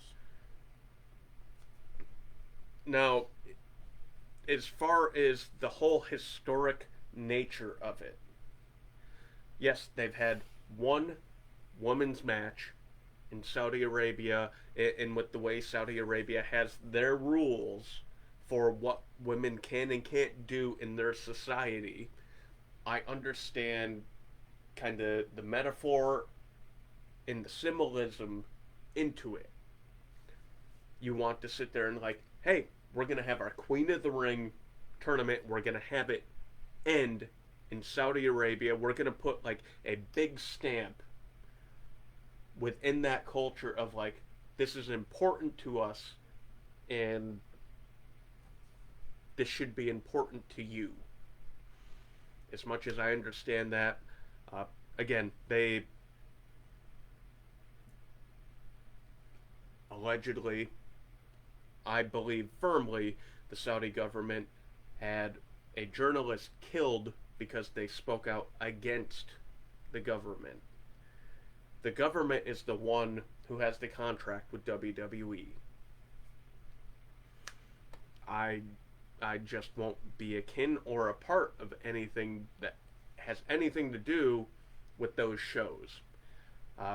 Certainly, we've discussed openly about what happened with Undertaker and Goldberg there, because we're a wrestling podcast, and what happened there, I mean, almost killed the Undertaker, and I know both he and Goldberg wanted more for that match than what happened, and there were a lot of extenuating circumstances. But in general, with the Saudi shows, I say no contract is worth, bending your principles for. Mm-hmm. And Vince certainly has bent his principles, and actually, I don't know if the dude has principles. But right, his principles are making money. Yes, he's got principles. This is the same man who spent millions of dollars to cover up a murder by one of his stars. Right. This is a man who released a lot of people in the middle of one of the worst things that's ever happened to this country. By the way, most profitable time for the company, because they didn't have to run house shows that, for the most part, have not been profitable. Although, again, my belief in the house shows is you build your future base by having the house shows. So as much as they don't make money today, in the future they enhance your base. You get people to buy merchandise. And I know the performers, specifically Jericho, he had a time when he came back to WWE where he basically just did house shows. He was like, you know what, there's no pressure on you, there's no bullshit going on. You just go out there and you have a fun time. I know the performers, I think they prefer not having that pressure upon them. I always come back to, there's never been a bad takeover, but there's been plenty of really bad WWE pay-per-views. Mm-hmm. And I think that all comes down to the pressure that Vince McMahon puts on the performers, and either shortchanges the amount of time they have for a match, or they're just so worked up that it's like, I can't fuck up, and they fuck up. Because, Yeah? Yeah, I agree. I one thing I did like about the house shows was because a lot of times, as hard as a bitch, as somebody who, as a mid-class or lower mid-class type of person who doesn't make a shit ton of money, to go to a show like a Monday Night Raw or a SmackDown or whatever it is, it costs you quite a bit of money for parking and the tickets and all that stuff. For like, what, $12, you can go to a house show? And as for me, and I know it's the same for you, because the first show you went to was over at Muzzy Field, where you got to see the Dingo Warrior, and you also got to see the Shawn Michaels Razor. It was the Shawn Michaels Razor. No. You saw Coco Beware versus... I saw WWE Hall of Famer Coco Beware, the main event against the one-man gang. But you did see the Dingo Warrior. I did see the Dingo Warrior. Like, honestly, at the end of that night, he was the one who stood out the most. And it's funny too, because like I know it wasn't. Did you see? You saw the Shawn and Razor match, right? I saw the Shawn and Razor match in like January of '94. So it was about 2.5, 3 months before their match at WrestleMania 10, where they were working out the kinks of their match. I saw basically what was probably 90% of the match that ended up at WrestleMania in my high school gym. Yeah. And the first house show I went to was at the Harvard Civic Center, and I saw Hulk Hogan and Earthquake in the main event.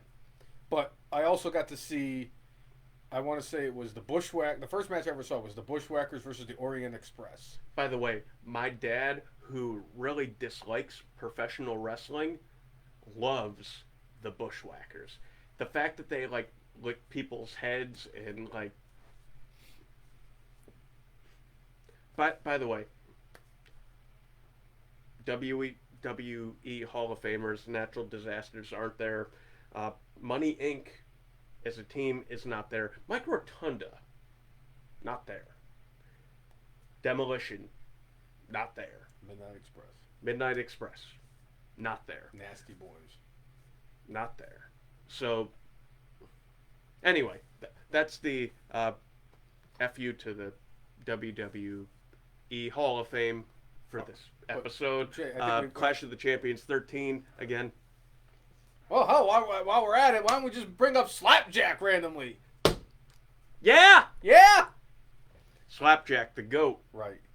Who did not show up on our TV, but we got Mason T-Bar this week, losing to Mansoor and Mustafa Ali.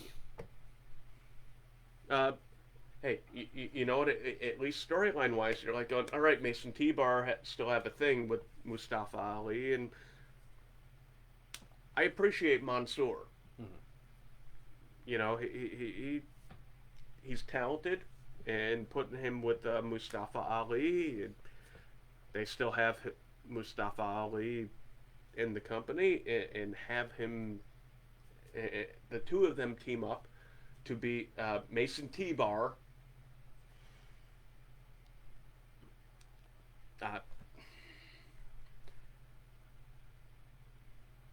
Let Dominic Dijakovic be himself. Agreed.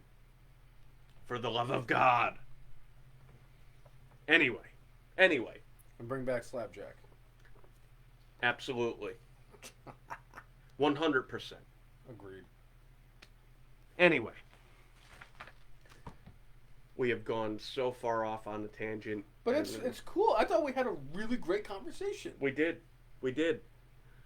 One thing that happened on Monday Night Raw that I know you were excited about is we had a rematch for the Tag Team Championships.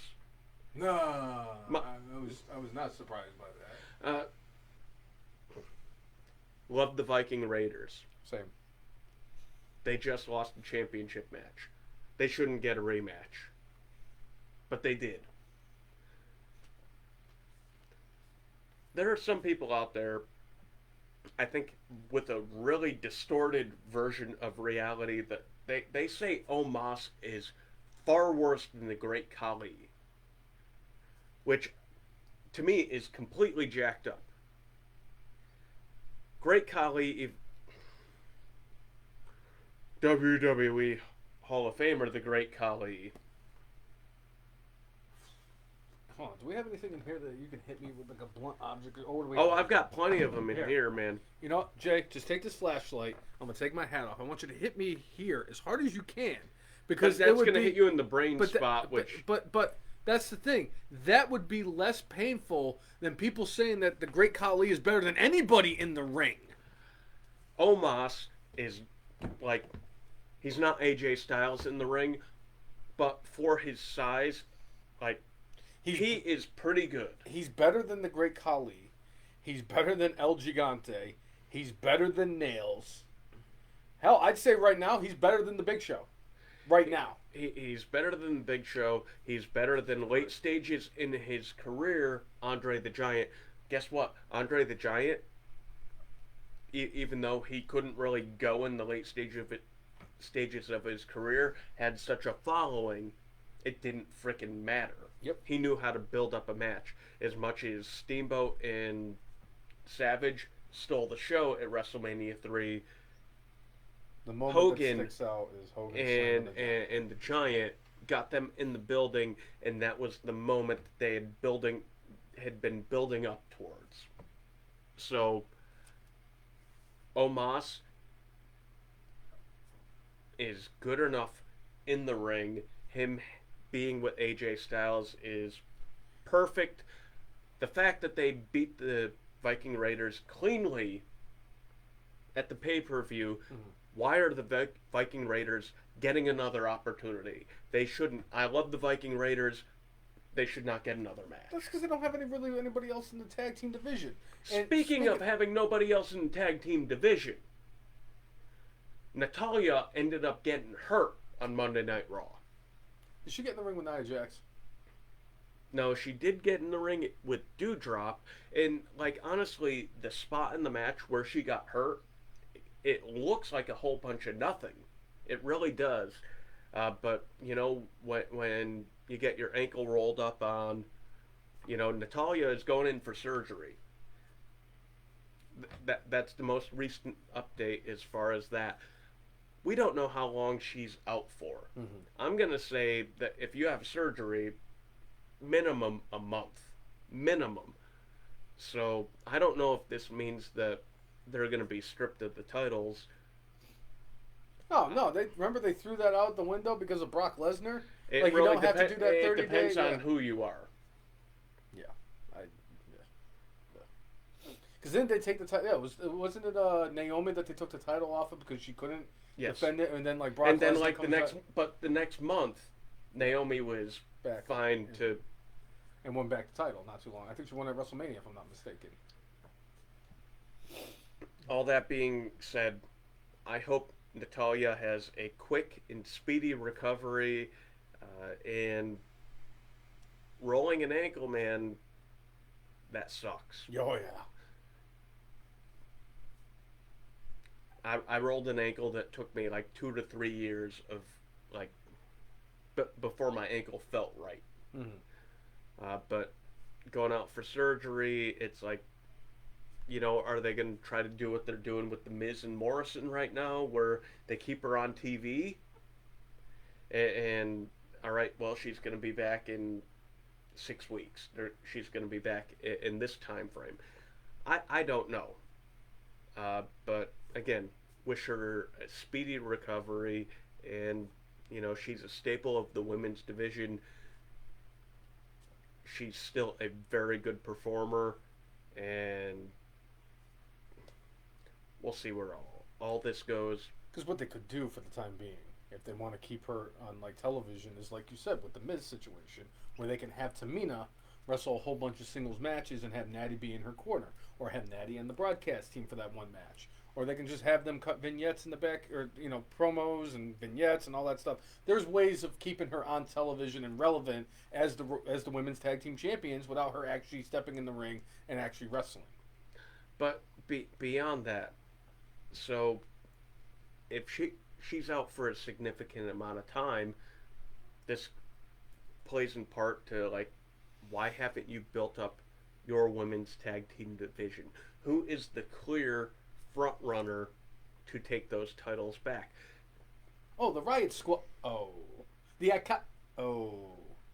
the Boss and Bailey Connect. Oh, Mandy Rosen. Oh, you basically are back to Nia and Shayna, possibly, but they just lost.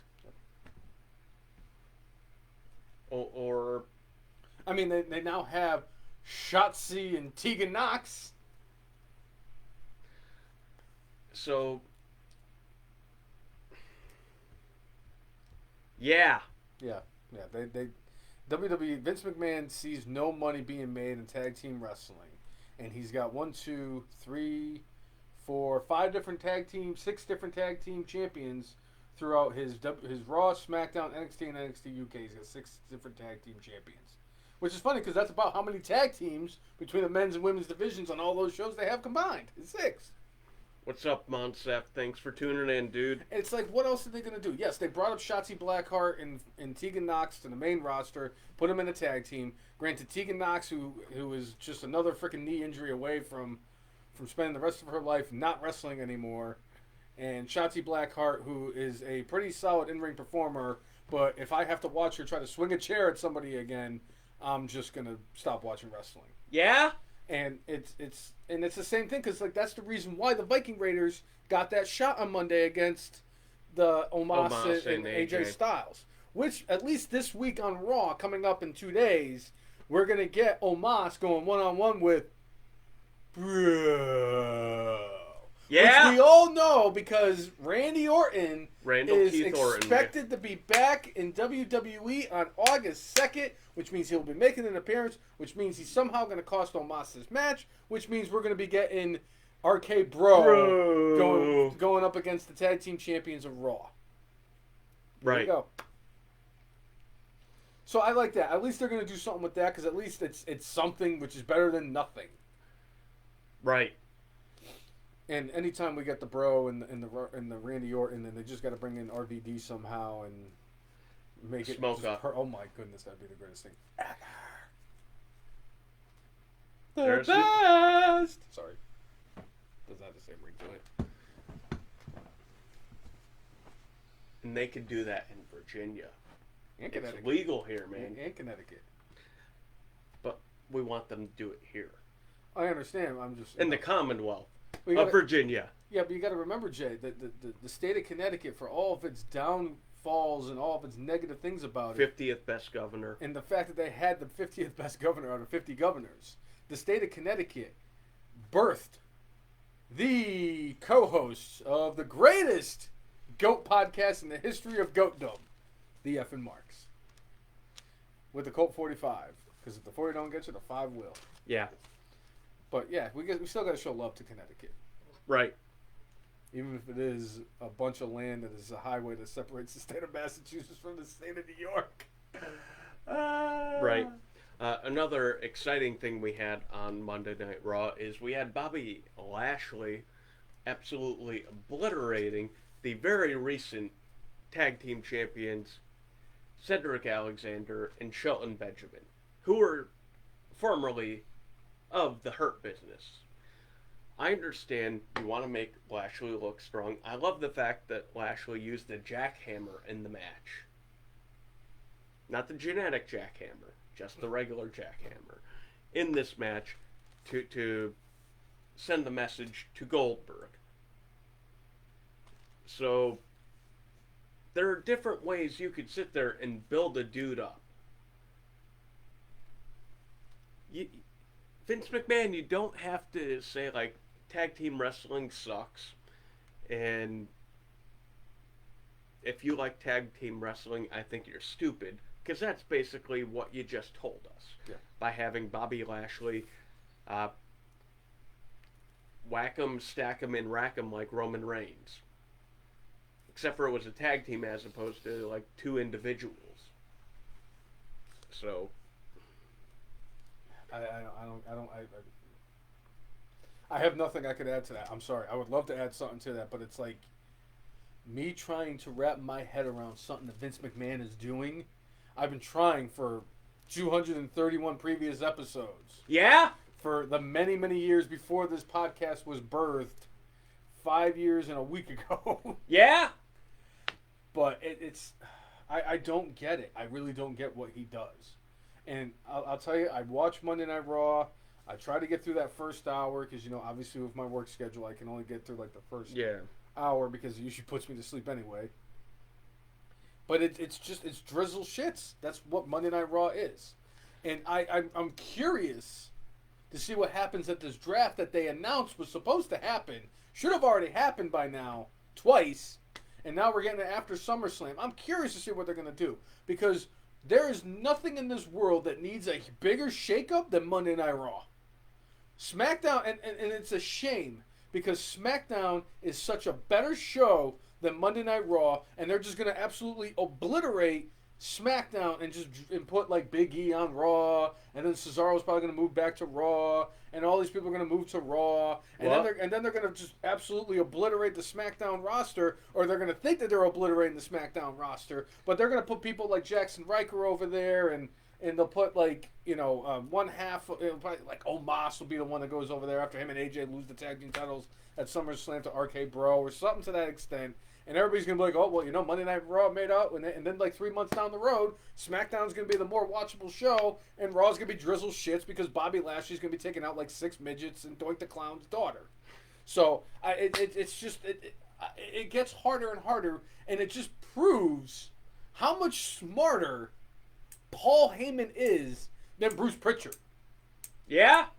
Because I'm telling you, Jay, right now, you could give me prime Hulk Hogan, prime John Cena, prime Steve Austin, and prime The Rock, and Bruce Pritchard would find a way to fuck up booking that shit. But he loves them. I understand, but he will find a way to fuck up booking that shit. And you could give Paul Heyman Kazarni, you can give him Fandango, you could give him Bastion Booger, and you can give them the Berserker, and they would have a more watchable show on SmackDown than you would on Raw. Huss! Because Paul Heyman is one of the greatest wrestling minds, and whatever crap you give him... Look at what he did with Apollo Crews! Yeah? Look at what he did with Apollo Crews! Ugh. So, one of the really irritating things on Monday Night Raw...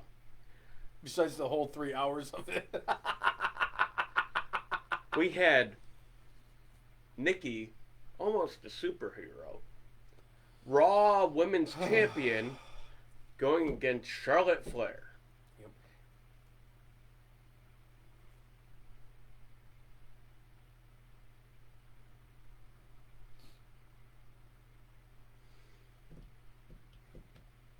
I really hate, in case this is your first time tuning in, I really hate when you have a champion lose in a non-title match. Wait a minute. Hold on a second. Time out.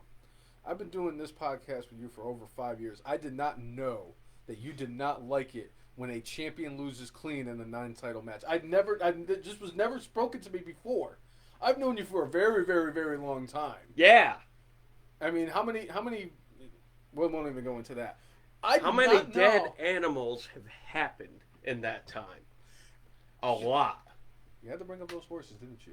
It's more than the horses. There's a lot of them. One of them's in the Hall of Fame. Yeah. But I did not know that you did not like it when champions lose clean in non-title matches. That's it happened twice. Twice on Monday Night Raw. Twice. Shocking, right? Shocking. Oh shit! I almost fucked up the shocker. No, yes, I knew all about the fact that you hate it because there's nothing that irritates me. I know it doesn't irritate me as much as it irritates you because for me the thing that irritates me the most is when you get that pay-per-view rematch. We got that with the Viking Raiders. I'm telling you, it's lazy booking. They don't know what they're doing. And I'll tell you right now, I was pissed when I found out that Charlotte was fighting Nikki, and if Charlotte won, it was going to be a triple threat match for the Raw Women's Championship at SummerSlam.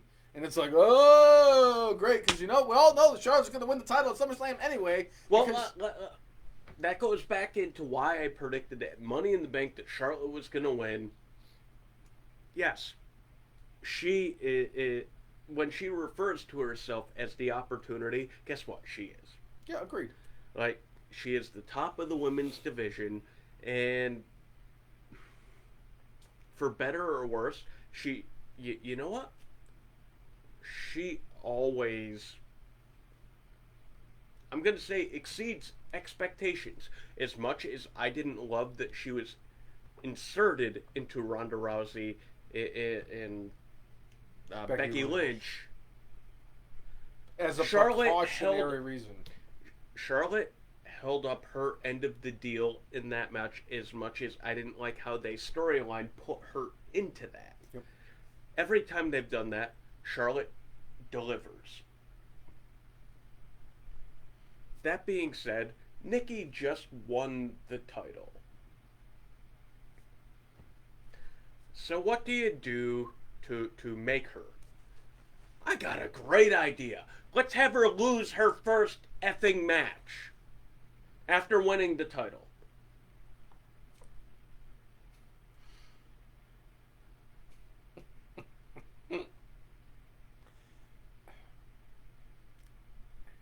There's no words to describe why they do the things that they do, Jay. And I am just as pissed off at the fact that they did what they did with the Charlotte and Nikki Cross thing. And we all know that this is ultimately going to lead to Charlotte Flair winning back the championship at SummerSlam. She's going to pass out her dad in like another 3 months. She's going to beat her dad by Survivor Series, which is not a big surprise. And that's even after they took away all of her NXT title reigns. Right. And just made it all the main roster ones. And it's still sickening to think about how many she's had, considering she hasn't even been on the main roster for more than 5 years. Great performer, again, always delivers. But don't make your new champion look like such a frickin' chump. I love that, like, Nikki, when she's come out, she was like putting on this costume gives me a different level of confidence that I could do this and I could do that, and she's showcasing I could be more than I was. That's freaking great. The fact that they had her win the briefcase and the fact that they had her cash in, and then you sit there and I'd like to think in Vince McMahon's cold black heart that occasionally has beams of light coming from it, that he will have Nikki, almost a superhero, win at SummerSlam. So, like, this is the showcase for this year in the stadium with the biggest audience they're going to have. Give her that damn moment. She shouldn't have lost this damn match. They should have figured out a different way to have Charlotte get into this match. Not this way. So, poor Nikki, not only did she lose this match on Monday Night Raw, she has a rematch with Charlotte coming this Monday on Monday Night Raw. Also on top of that, on Monday Night Raw, we had Sheamus going against Damian Priest. I predicted once Sheamus and Damian Priest kind of locked up, with how well Damian Priest put forth Bad Bunny and how well Bad Bunny performed at WrestleMania, Damian Priest is going to be your United States champion. You didn't have to have him beat Sheamus on Monday Night Raw. But they did. And now Damian Priest has a title shot. There are better ways to do this. And I know Sheamus at this point in his career has been on the main roster for like 12 years. And I'm not going to say he's bulletproof. He's not like, John Cena bulletproof.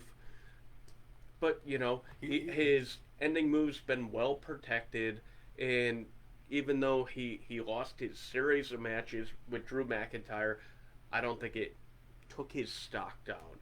But, he's been the U.S. champion. I think the broken nose has helped him out. The fact that he was like, "You broke my nose again." Freaking hilarious. He didn't need to lose. Damian Priest could have gotten to the title match without that. Fucking bullshit, man. This is bullshit, man. Should be same set of rules for everyone. So, it's the same with the booking of the championships after 30 days and everything. Yeah. With all that being said, R-Truth and Reginald for the 24/7 championship. R-Truth with a microphone. Good job, WWE. You know what? Just give R-Truth a microphone. R-Truth having his colors match John Cena's colors. Fucking great. I know I kind of mentioned that before, but keep the dream alive. I want to see R-Truth win the 24/7 title for the 137th time at WrestleMania. SummerSlam. Speaking, because you did bring up Reginald, and I remember earlier in the podcast you had mentioned Reginald's entrance. Do you see Reginald doing the entrance the way he does? Because I loved it last night. It was fucking great. I saw it last night for the first time. Fantastic. I love the fact that he incorporates the whole Cirque du Soleil into his character, the entrance and everything. Do you think that his entrance last night was kind of like the big F.U. to Sin Cara? It can be. Because that man botched his own... Yeah. Yeah. That man's... I would love to see... And this is just as a wrestling fan. I know we just talked about this earlier because we mentioned Ricochet. I would love to see Ricochet and Reginald in a match. Oh, yeah. It would be fantastic. I mean, Reginald is somebody... I'm starting to like him more. I didn't like the storyline that they were using before this. Like, oh, he's like a sommelier. Like, yeah. He needed to break away from that whole Carmella thing and Sasha Banks thing and Nia Jax thing. And he needed to just kind of like do his own thing because that's the only way he's going to get out and get the exposure that he needs. So the fact that last night he came out on SmackDown was kind of a surprise because I'm like, wait a minute, isn't Reginald? I don't Wait. even know what show Reginald is on anymore because He's he was on 24/7 SmackDown, champion. It doesn't matter. He was on Raw. Now he's back on SmackDown last night. If he gets pinned by Jinder on a golf course, or wait, if he gets pinned by Jinder at a winery while Jinder is in his wrestling gear, I don't think it's going to happen. No, it's not. Jinder still needs to finish his business with Drew, but which means I want to see. I want to see Jinder in the final blow off of the Drew Jinder match needs to be inside a Punjabi prison. Like I said last week, I want to see the first ever, not one-on-one match in the Punjabi prison match. It needs to be like the Viking Raiders with Drew McIntyre versus Beer, and Jinder Mahal. Yeah. Samir, Veer, whatever the fuck their names are. In the Punjabi prison. They should have a new pay-per-view when they have NXT India. Mm-hmm. Yeah, that first show, it needs to be that match. And Great Khali needs to be involved. Of course he is. He's the only wrestler to be involved in all three of them in some way, shape, or form. Yes. All right. So, yeah. So, as far as that goes, Chris Brown, last week when we were talking about Nikki, and if you're talking about action figures, and you're talking about a child watching WWE TV and seeing Nikki almost a superhero,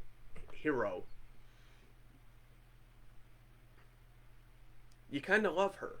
You kind of, I want that action figure. And what you're talking about, Vince seeing money in that, and seeing money in Nikki as that, I think it's in the action figures. Shane Helms came out this week and talked about how Nikki specifically went to him and said, hey, is it okay if I do this character, which is strange because her character is not anything really close to Hurricane, but she had enough respect to ask, hey, Hurricane Helms, is this cool with you? And Hurricane Helms he's like, hey, I'm 47 years old. Like, I know not a lot of gas left in my tank as far as being an in-ring competitor. But yeah, I'm cooking up some ideas so she and I can interact and I'm going to say have a match. And get himself in ring shape so when they do the gimmick battle royal WrestleMania 38 where the Iron Sheik's going to win again, Gregory Holmes can be in that one. I would love to see like what they would do for something like that. Like if they did the gimmick battle royal 21 years later. Like obviously I wonder how Duke Drosy looks these days. I wonder how the Repo Man looks these days. That was my favorite part about that never gets brought up. How everybody wore their wrestling attire from their wrestling career except for the Repo Man because he got so fucking fat he couldn't even fit in his attire. The fact that Big Josh with a couple of buddies was actually still able to get into his Joint the Clown attire. And the same, I'm like, even Hillbilly Kamala, Jim. Hillbilly Jim really is. Hey, to be fair, Kamala, all he had to do is have like some freaking cheetah shorts. Yeah. Ooh. I'm going to hell. Oh shit. I would never anyway. Did that on But I thought it was one thing I will say because he did come out and he had they basically like an open challenge that he was defending the 24/7 title on SmackDown the way they did, and then of course the Alpha Academy comes out and I said Gable. And they were the way they were making it sound like was it was going to be a 2-on-1 handicap match, which would make sense because it is a 24/7 title. You can fight whoever it is wherever you are, and I love the way that he was telling that story about how he is this 24/7 champion, and he talked about how working for WWE was his dream and everything, and he cut a damn good promo last night. Reginald or Reggie or whatever they're calling him now. Right. But he was like, the one thing I don't like about being 24/7 champion is that I look under my bed every night before I go to sleep. I have to check myself before I go into the bathroom and all this stuff, and I'm like, kind of has that old feel of like the Attitude Era when they had the hardcore title, and that's what the hardcore title was. You could defend it anytime, anywhere, and it doesn't matter if you're fighting one guy or 137 of them. Right. That's how it was. So Yeah. the fact that we got Gable versus Reginald last night, I wish we got a little bit more of it because I know that It was a short.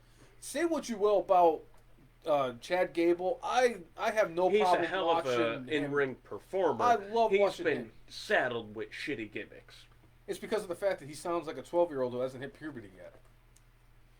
I'm sorry, he does. Yeah? I feel like I could go, even though he's an Olympian and he could definitely kick my ass 1,000,000 times out of 1,000,000. The way he talks, I feel like I could beat him up and take his milk money. Yeah? And I can't beat up anybody. Yeah? Nothing but. All right. We'll see what... They're going to do something with Reginald at SummerSlam. He's going to... You know what? I think he's going to, probably, defend the title at Circus or Caesar's Palace, the site of WrestleMania 9. The greatest, shittiest WrestleMania of them all. Oh, it was not even great. It was the shittiest WrestleMania of them all. Giant Gonzalez versus The Undertaker is so underrated. So underrated. Hulk Hogan versus Yokozuna is one of the greatest, shittiest world title matches that we have ever seen, ever. The fact that Shawn Michaels versus Tatanka. No disrespect to the two performers in the match, but the fact that the best match of the day ended up in a no contest. Yeah. Speaks volumes with that WrestleMania. It was so good. The fact that it was Jim Ross's debut at WrestleMania too. It was with the GOAT Bobby Heenan, with the GOAT Randy Macho Man Savage, and the GOAT Gorilla Monsoon. Because it's a monsoon of gorillas. Yeah. Ooh, smells like chloroform. Chloroform. He said chloroform, not chloroform. I was like, Macho Man, I know better than you. All right, so on SmackDown last night, we had Rey Mysterio going against Jimmy Uso.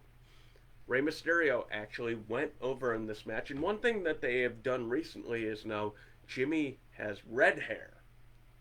Jay doesn't. Jay's got a little bit of it, but Jimmy's is more red than Jay's. Like Jay's got a little bit of the red streaks in there, which was another thing. And does that mean that he's like the tribal right hand?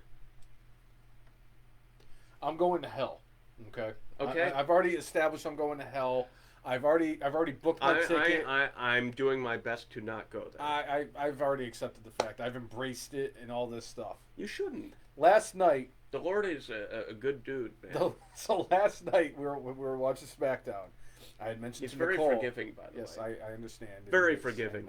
Yes, and just ask for it. Him and I have a very interesting relationship. We'll say that. Hey, you know what? Keep working at it. I'm not the worst human being in the world, but not the worst. But I could be a lot better. I will say that. And last night was definitely a point in the direction of why I should be a lot better. And because for the longest time, just Roman Reigns even said it in the promo he cut not too long ago, you can't tell the difference between Jimmy and Jey Uso, and it's sad because there is differences because one is taller and one of them is the one who's taller is actually 20 pounds heavier too. But if you look at them face to face, they look very similar. It's incredible. It's like the Olsen twins. They're fraternal twins. I told Nicole, but they look close enough. I told Nicole last night, if one of the Usos dyed his hair blonde and the other one gained 50 pounds, shaved his head and his beard, people would still not know which one was Jimmy and which one was Jay. They would say, "Hey, is that Rikishi?"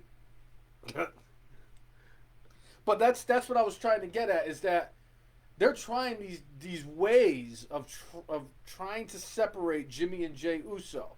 Jimmy's got the more red hair in his hair, the red dye in his hair. Jay's got a little bit more gray in his beard, and it's they're trying these ways to separate the two of them. But it's you've made a career out of the fact that these two guys are fraternal, identical-ish twins. that they look very similar to each other. So now, 10 years later, even they've been in there for well over a decade, and now you're trying to separate the two of them. Well, the thing that's interesting is earlier on in their career, I forget which one it was, one of them had tattoos in certain areas of their body, and the other one didn't. And then they tried to look more identical, where they had basically, not the same exact, but extremely similar tattoos. Because they were trying to be like what the Bella Twins were when they used to do that twin magic stuff. Because when Jimmy or Jay was in a match, or they were both in a match, the freshman one would come in, right? And how they used to differentiate each other too. When they used to do the Haka Samoan, when they were that gimmick before they became what they were, because they used to have half of their face painted, and one would have it on the right side, and the other one would be on the left side. But that was back when they were like, okay, I can't tell which one is which because they look just like their dad. Right. They both look like one half of the head shrinkers, and it's the same head shrinker each. Right. Chris, so as far as the Dominic storyline goes with Ray, I'm still going with Ray's retirement match is going to be against Dominic at WrestleMania. Yep. I think it's going to be similar to Undertaker and Kane, where Undertaker's like, I'm not going to fight my brother. Yep. I'm not going to fight my brother. I'm not going to fight my brother, because what father wants to fight his son? There has to be something there where like, it will drive a wedge so far. It's like, even if Dominic beats the hell out of Ray, Ray will be like, I'm not going to fight my son. Not going to fight my son. Not going to fight my son. Dominic is going to have to do something so dastardly, like say, you're not my dad, Eddie Guerrero is. If they pull... They're going to pull that card. That out, that would be the greatest long-term booking situation in wrestling history, and that will be my guaranteed good for that week when that happens. I think that's what eventually it will be. I mean, Dominic was on the line at SummerSlam, 2003? 2004? 2004, 2005, something like that. So, Dominic was on the line between Eddie and Ray all those years ago.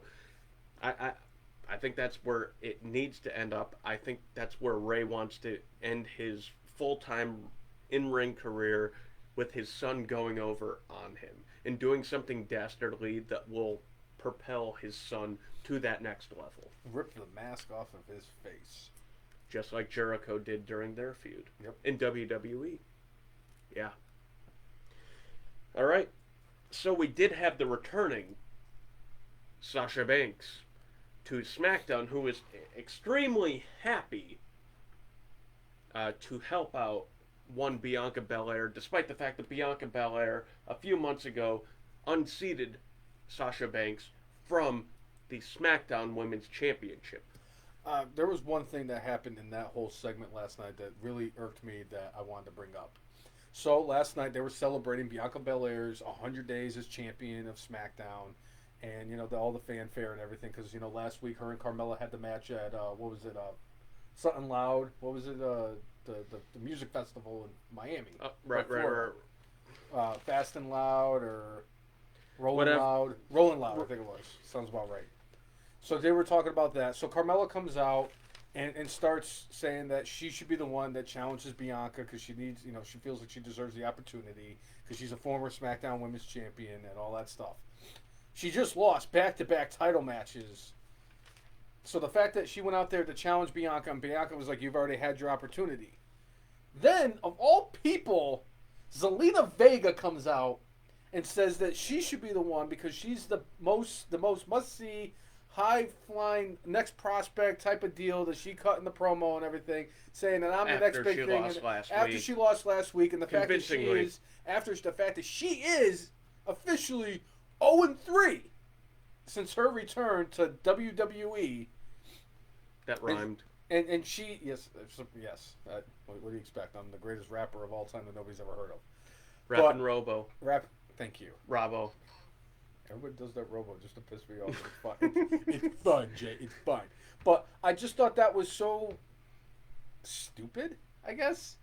because it just proves how the women's division on SmackDown is so poorly put together. The same thing with the women's division on Monday Night Raw, which is just it didn't help that what happened with Bayley. I think they wanted to keep Sasha out a little bit longer. Well, I knew that Sasha was going to be coming back at some point. I think they're definitely going to be setting up for Sasha versus Bianca at SummerSlam because it makes the most sense. Clearly. And I think that Sasha was the person put into this match because maybe Becky Lynch isn't ready to come back to the ring. Maybe she's not in ring shape. Even though she looks like it. She definitely looks like it, but it's one thing to look like it and actually be it. So. I think they'll probably bring this year's SummerSlam. The day after SummerSlam is the day after WrestleMania, in my book. Because the day after WrestleMania this year, like, they had to go back to not having people there. Right. Where this year, day after SummerSlam, they're just going to be in wherever the Vegas Knights thing is. So they're going from the stadium to... Yeah. Anyway. All that being said... I think Becky's coming back the night after SummerSlam. I can see that being the case. I hope she dresses as spiffy as her husband. Physically impossible, Jay. Yeah! But anyway, it led to basically with that, and Bianca basically like accepted Zelina Vega's challenge, and then it led to Carmella and Zelina Vega beating up Bianca Belair, which led to Sasha coming out for the save. Now, for whatever reason, I couldn't even hear Sasha's music when it came on. So the fact that people were going nuts, I'm like, is it Becky? I'm like, did they actually pull off the trigger for Becky, or somebody we weren't expecting, maybe someone from NXT? And then Sasha comes out, and I'm like, yep, Sasha's just going to come out, get the save, and then eventually turn on Bianca. And it took all of like an hour and a half. Yeah, it basically or an hour. I think it was like at the last hour. And I'm like, wow. That was about as predictable as the fact that we know that the Jets are not going to win the Super Bowl this year. And that Tom Brady might win Tom it Brady again. might win it again, yeah. Or that the fact that the Yankees are going to do everything they can to try to buy a championship. And not. Although I don't hate that Joey Gallo trade for them. Anyway.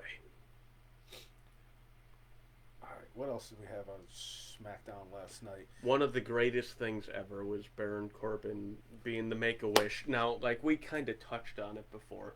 Baron Corbin growing out the hair, looking disheveled, and John Cena like, I don't notice you, or I don't recognize you, and I'm like, oh, wait. You're Baron Corbin. That is what, that part about last night, I've been watching wrestling for 30 years. 30 plus years, I should say. Yeah. I have seen a who's who's of professional wrestling, from Ric Flair to Ricky Steamboat to Hulk Hogan and Duke the Dumpster Droese. I've seen it all. John Cena, to me, either has the best or he's in the conversation of having some of the best facial mannerisms of anybody. That whole thing, it was as good as it was last night between him and Baron Corbin, but John Cena's facial expressions were just, classic. They were epic. I thoroughly enjoyed it. I love John Cena. I always had a I know respect. he's one of your favorite entrances ever in WrestleMania. Oh, absolutely. And he's got two of them in my tops for me, for WrestleManias. I have the utmost respect for John Cena. I appreciate Is he your friend? John Cena is my friend. John Cena, again, obviously John Cena has a very special place in the brainless heart of mine, because if it wasn't for the Doctor of Thugonomics back in the early 2000s, I never would have gotten back into wrestling. In the year 2000! I never would have gotten really back into wrestling, and this podcast never would have happened if it wasn't for the fact that John Cena was cutting freestyle raps every single week on SmackDown Live. So I don't hate the man because of the way that they booked him, and now that I've come to that mindset that I can't hate somebody because of the way that WWE books them. Yep. Is what has gotten me to really appreciate what John Cena meant to the WWE and professional wrestling altogether. He deserves the reactions he's getting from the fans now, because he earned that right for the fans to react the way they do. Yeah. The fuck is Corbin doing out there? I'm starting to enjoy it, and I don't want to, like, because I have a tendency, and you know this, I have a tendency of shitting on things before they actually fully develop. Just look at the recently released Bray Wyatt. I'm curious. One thing about it that really sticks out. I can't wait till Happy Corbin. With Corbin is the fact that he's wearing that white button-down shirt and he's got that sauce stain still on there for like 2-3 weeks now. He looks like me, for crying out loud. I mean, I got more hair than him by a bit, and my beard is definitely the beard has finally regrown and has come back to its natural self. That's what she said. I feel really. I feel like the brainless one again with this. It's amazing what a beard. The brainless beard. The brainless beard of brainlessness. Wow, that was a tongue twister. Yeah, but it's something different. I really do. I really enjoy what they're doing with Baron Corbin. I really do. And from what we've seen, because later on in the show we were supposed to get the Roman contract Reigns signing, Finn Balor Universal Championship contract signing. And, Roman Reigns signed the contract, handed it over to Finn. And one thing that Finn said, he was like, I want to go back to NXT as the Universal Champion. I'm like, so he's not back on the main roster? He's only there for a short period of time? I thought it was kind of silly that he was getting a title shot after having one match against Sami Zayn. That's like beating Marco Stunt. Yeah, I mean, right? It's the same thing. But the fact that Baron Corbin got in there and got involved and beat up Finn Balor and was going to sign the contract. So he could get money for his kids. And then John Cena comes out, attacks Baron Corbin, sees the contract.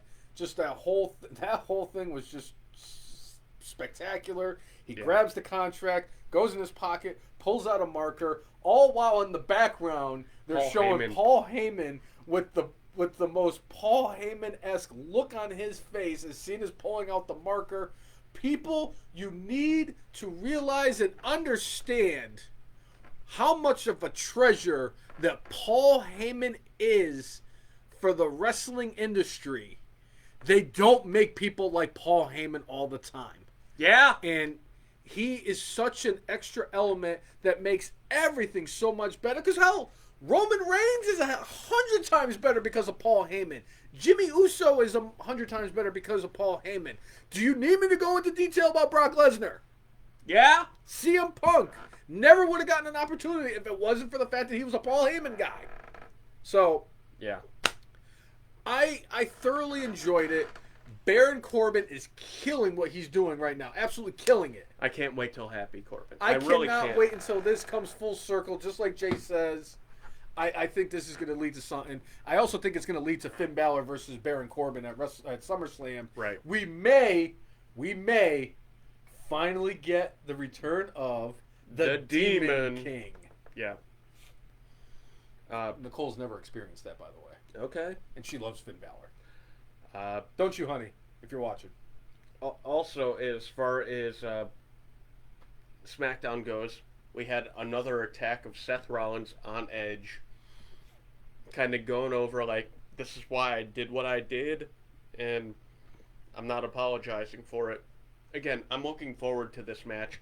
There's not a lot of opportunities we get over the years to see a legend go against, somebody who is a more current star, where you're like, yeah, both of them could still go and not... Very similar, too, by the way. So, I enjoy what they're doing here, and looking forward to this match at SummerSlam that we have going forward. That was one of those, I will say this too, Jay. Edge and Seth Rollins was one of those matches, like when Edge was retired and Seth Rollins was doing his thing, I said, we missed out on the opportunity of seeing Seth Rollins versus Edge, and that match would be fantastic. And they're booking it for SummerSlam, with the title match now being John Cena and Roman Reigns. They are doing an excellent job booking the card for SummerSlam on the SmackDown end, whereas the Monday Night Raw end is...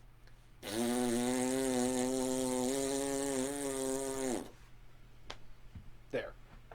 Yeah. And except for the Raw Tag Team Championship. Oh yeah, I mean that's but that goes without saying. All right. So as far as all that goes. Again, looking forward to seeing this match and seeing what goes on moving forward.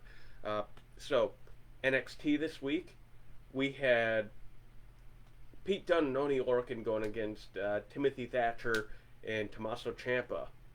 And towards the end of this match, we had a returning Ridge Holland. And if you're talking long-term storyline-wise, Ridge Holland, who was originally part of Pat McAfee's plan to take out Adam Cole, baby! Returned from having shattered his leg, wasn't it? Left ankle dislocated and fractured. A right knee patella dislocated and ruptured. So he basically effed up both of his legs in extraordinary fashion. Like, the fact that holy shit! The amount of drive to get back. I mean, as much as I'm a pretty determined dude, at some point I'd be like, fuck, is this even worth it? Is this even worth it? Ridge Holland returning. Not only is he returning, storyline-wise, he's on the dudes that were with McAfee. Yep. He's with one of our personal favorites, Oney Lorcan, and another one of our personal favorites, Pete Dunne. Yeah. And I think this is great. I've been waiting for Ridge Holland to come back.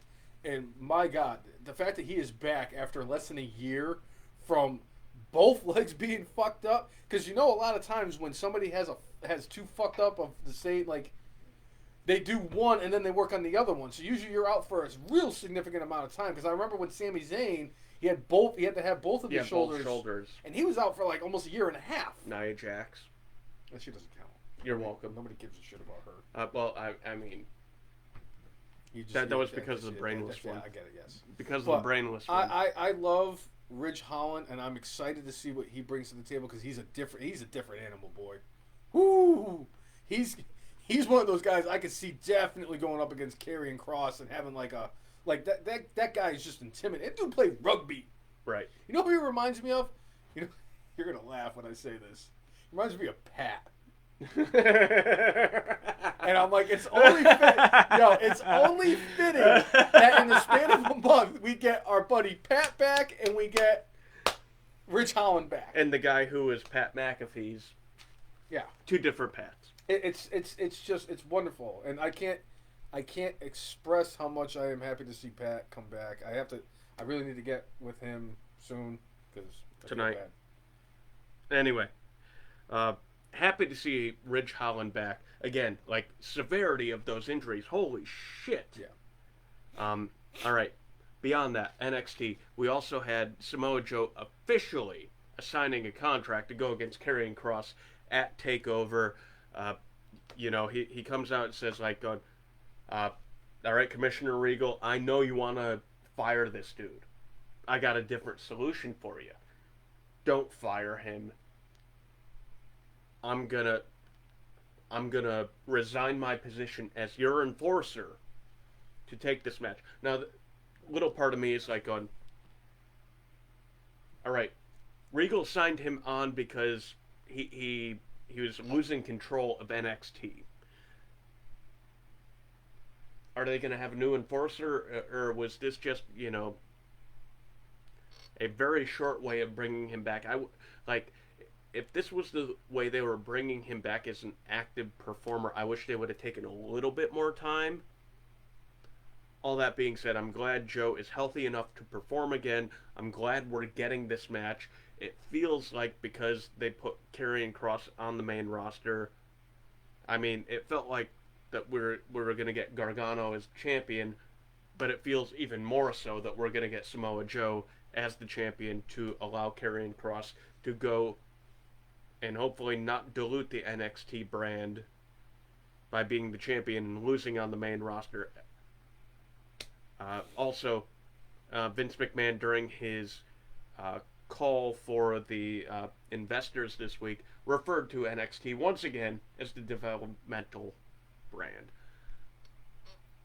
Can I just say that, like you were talking about earlier in the podcast with NXT takeovers, like they've never had a bad NXT takeover. They have, what, 3 matches now officially announced? Because I know that they announced Joe and Cross for TakeOver, and they also announced Walter versus Dragunov in the rematch at the same NXT TakeOver. But and we're going to get also... And on Wednesday, you know, because we were talking about Raquel Gonzalez and how they were going to build There's up nobody. There's nobody in the division. So they finally pulled the trigger on what you were expecting, I was expecting, and anybody with a half a brain cell who's been watching wrestling for longer than 10 days knew was going to happen at some point. They pulled the trigger on Dakota Kai turning on Raquel Gonzalez, and we're going to be getting the 2 of them fighting for the NXT Championship. But with that being said, that's 3 great matches that they have booked for TakeOver. And we have a couple of other in the queue. Yeah. Imperium ended up winning a tag match here. I think we're going to end up getting them against MSK. It's possible we're also going to have Hit Row go against Legado del Fantasma. Oh, I hope so. I really hope so. That might be just strictly an NXT match, but with how they've been building the feud in the real personal vendetta the 2 teams have against each other, it should be on TakeOver. But obviously, you know, you have the tag team champions there for a reason. They're supposed to, you know, be higher profile. But at this point, again, like, nothing against MSK or Imperium, but it feels like the better feud is Hit Row versus Legado del Fantasma, in my view. So there's that. But, you know, one thing I didn't like about Raquel Gonzalez's promo, it's the promo we heard from Roman Reigns. It's the promo we heard from Kenny Omega. Where I faced all challengers. It's like, Raquel Gonzalez, you have had the title for like 3 months. You have no challengers because they didn't set up anybody. They didn't book the division in a way where you had several challengers waiting in the wings. They had to get Ember Moon away from Shotzi Blackheart to put her into the match. They shot the rocket on Xia Li. Like, Xia Li needed, you know, another 6 months to a year to really be put in that position, but they, you know, put the rocket on her to put her in the title match against you. It's like you had 2 or 3 challengers. You didn't go through the whole division like Io Shirai did. You didn't go through the whole division like Roman Reigns did. So they could have done better as far as that promo goes. I know in the end, like, I like the fact that Dakota Kai said, like, you'll be the champion as long as I'm here with you. And Dakota Kai turns on her, and good stuff. I think they just pulled the trigger on that too soon. It's like you said, they just have not done a good job of rebuilding the women's division down in NXT. And it's like she claims that she ran through the division. It's like, Io Shirai ran through the division. Did you fight, what the hell, why am I blanking out? Mrs. Johnny's wife. Right, Candice LeRae. You didn't go through Candice LeRae. You didn't fight Indy Hartwell. You didn't fight Shotzi Blackheart. I think she beat Mercedes Martinez. She beat Mercedes Martinez, but it's like Shotzi Blackheart was down there before she went up to the main roster. Sure. You didn't fight Toni Storm for the title. You didn't fight Rhea Ripley for the no, she did fight Rhea Ripley. All right, bad example. But it's not like you went through everybody in the women's division in NXT before you're like, I got nobody left. I already ran through the division. And it's like, no, the fuck you didn't. Right. It's because of the fact that they did a poor job booking it that's why it feels that way. And it makes WWE look stupid when she cuts that in her promo. Right. Now, Chris, as far as Joe, I think Joe's going to be in NXT at least for a little while. I don't think he's going to get shot-putted back to the main roster. Unless the whole release of Samoa Joe was specifically as a cost-cutting move, so they could release Joe and Joe would agree to lesser terms upon re-signing. I think Joe realizes what the main roster is. Joe, based off the work he did and the things he did on the main roster, I think should have been champion at some point. Joe realizes they're never going to put me as champion. I am better off making less money and being creatively fulfilled in NXT. That's what I feel. I think he could end up back on the main roster, but honestly, I think he's not really itching for it. Agreed. He's better, and especially right now, he's better suited for NXT. So, but I did appreciate Joe's solution to the whole problem of, like, yeah, don't fire Karrion Kross. I'll take him out. Just sign me back as an active performer. The only hole in this story is, like, if William Regal has literally lost control of the NXT roster, is he going to get a new enforcer, or was that just a short-term storyline to get Samoa Joe back? It might have been. It probably was. But yeah. So that was NXT. One thing we didn't bring up earlier, we touched on Chris Jericho and what he's doing to get to MJF. Very excited for this Dynamite coming up. We are going to get WCW legend. We're going to get Lucha Libre legend Juventud Guerrera returning to the ring to go against Chris Jericho. And MJF specifically said Chris Jericho needs to win with a maneuver coming off the top ropes. So Chris Jericho in his 50s doing off the top ropes thing. Now against Nick Gage, he ended up doing a, Frankensteiner Hurricane Rana onto the pane of glass.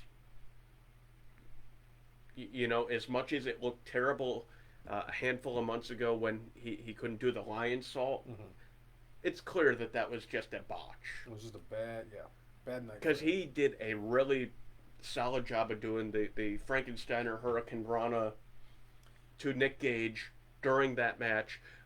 Seeing him against Juventud Guerrera, who he had many matches with in the Cruiserweight division back in the days of WCW, sign me up. As much as I know they're not what they used to be, they're enough of what they used to be where I'm psyched for this match. Mm-hmm. I will say this, though. The one caveat of all this, I would say any normal 50-year-old getting in the ring and having to do a finishing move off the top ropes is understandable to think that way. But we're not talking about a normal 50-year-old professional wrestler. Who are we talking about, Brainless One? We are talking about the GOAT of GOATs, who was goated more than GOATs have ever goated in the history of Goat Dome. Y2 GOAT himself, Chris Jericho. Could I have fit the word GOAT into a sentence more than I did right there? I don't know.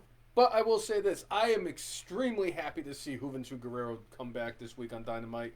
I'm looking forward to it. And I'm curious to see now, because of the fact that they brought in Nick Gage, who has definitely parlayed his appearance on Dark Side of the Ring into getting more exposure. Which, by the way, Nick Gage and Matt Cardona, a.k.a. Zack, or FKA Zack Ryder, had a match in, I think, GCW for their main title.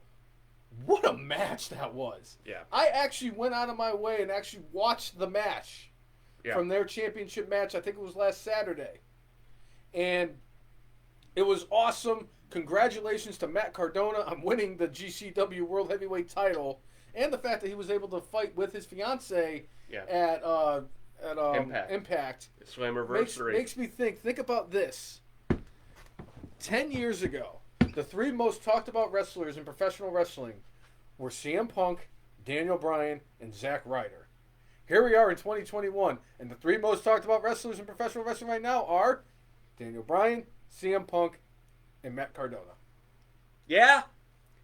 And, I mean, kudos to Matt Cardona getting into a death match with arguably the greatest deathmatch wrestler of all time. I'll still argue it's fucking New Jack. I don't care what anybody says. New Jack almost killed people. Necro Butcher. I mean, Nick Gage almost died, but, Right. So, beyond that, also, AEW, we did have Malachi Black once again attack Cody Rhodes, and they're going to have a match on Dynamite, but it seems like this is destined to also happen on All Out. I think this is just going to keep on escalating and escalating and escalating.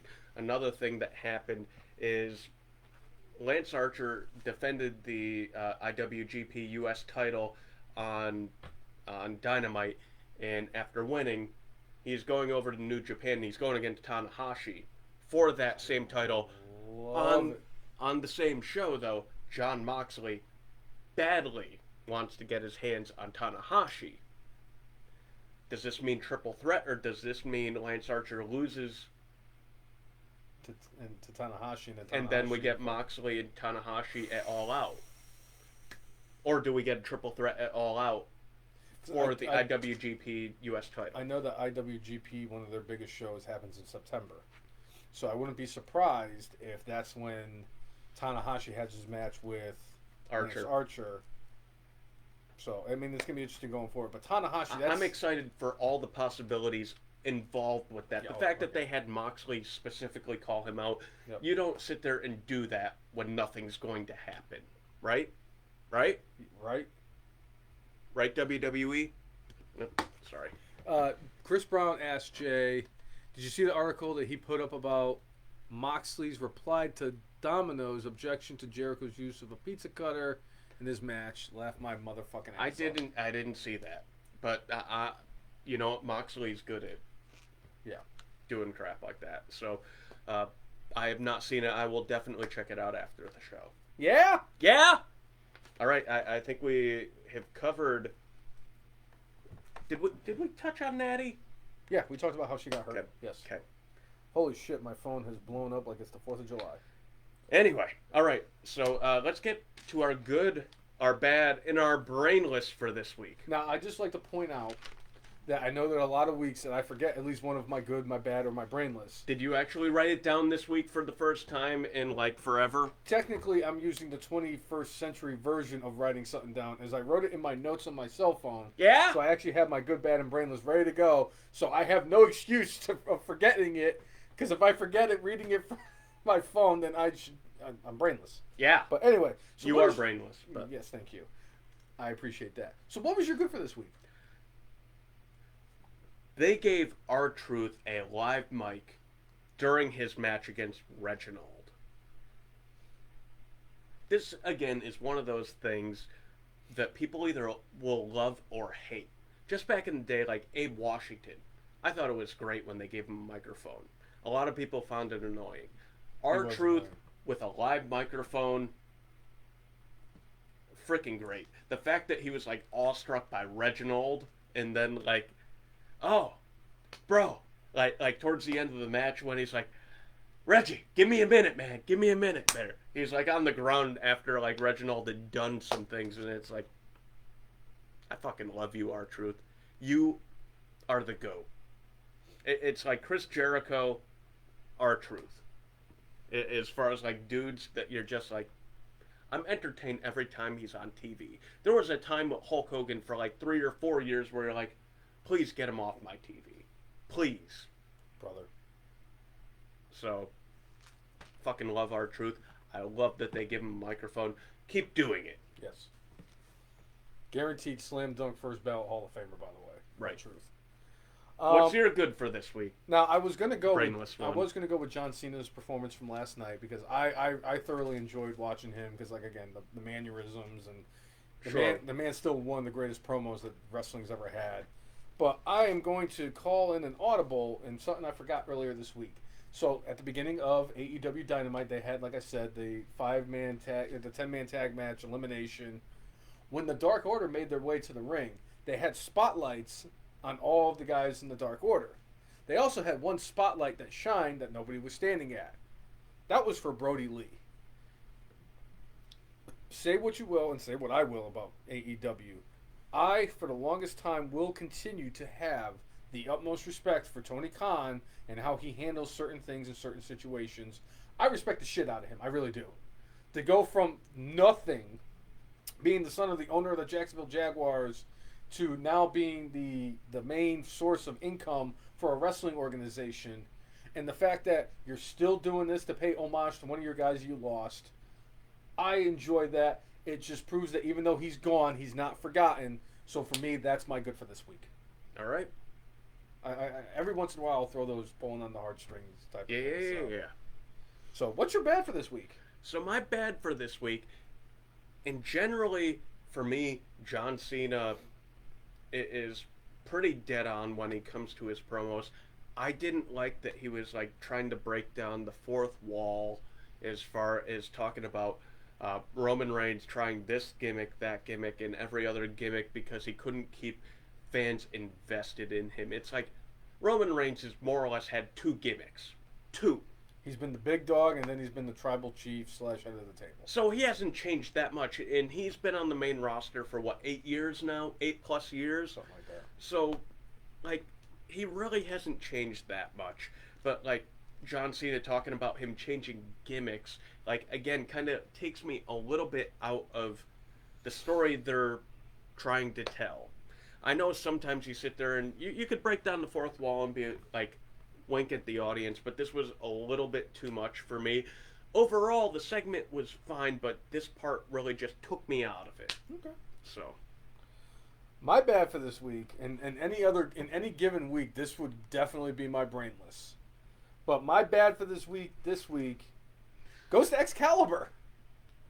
So during that same match with the 10-man tag elimination match, there was a point where Kenny Omega was in the ring and he was fighting and he was doing all this stuff, and Excalibur, who I can't fucking stand.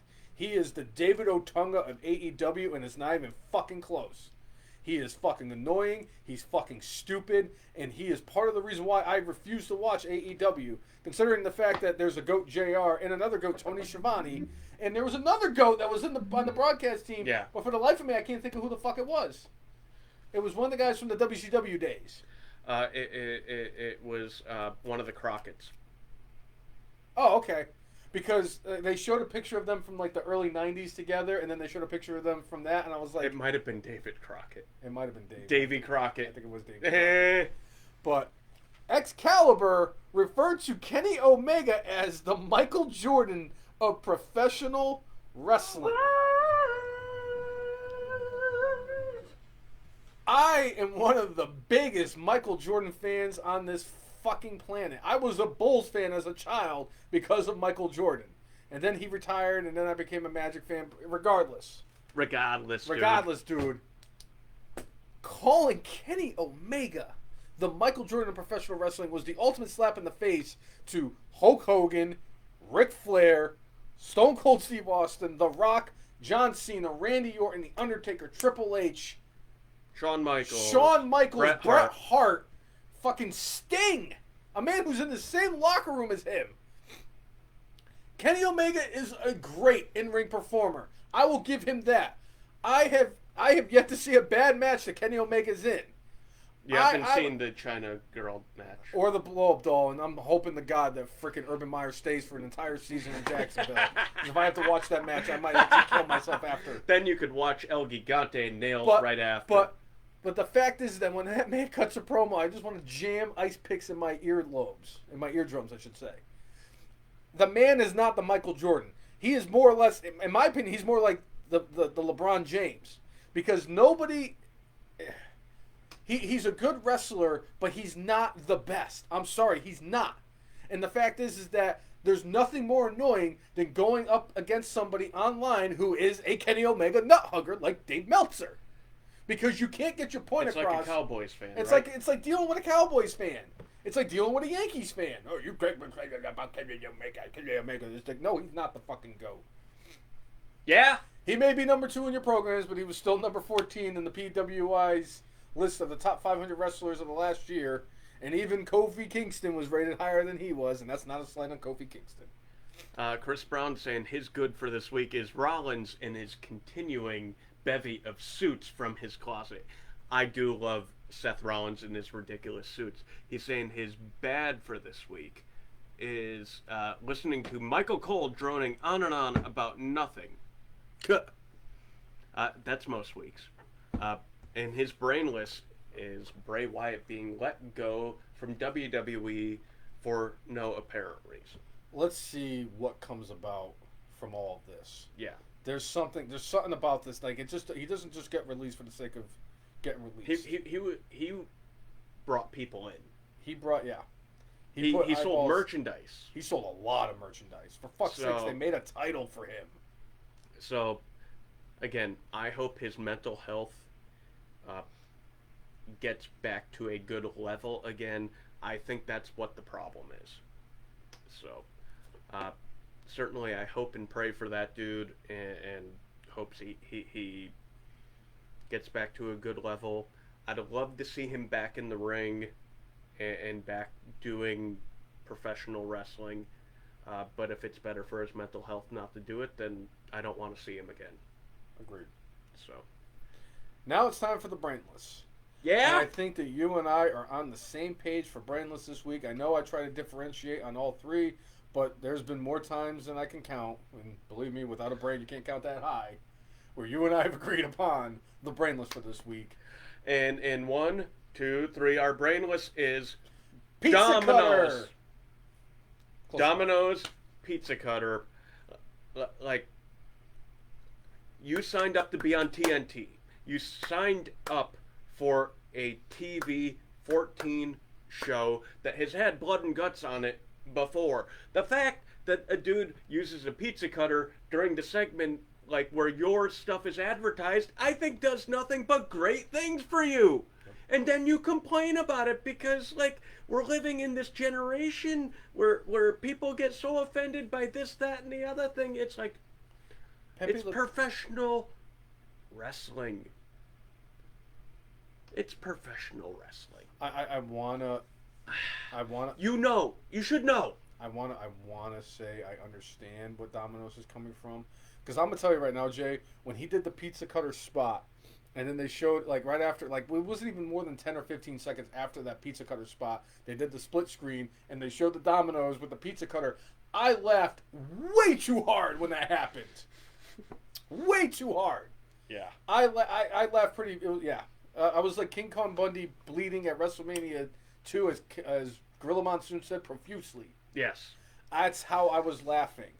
And it's like, and if you're AEW, you can't be mad that one of your sponsors is mad about this, because you knew what you were getting into by bringing Nick Gage into the equation.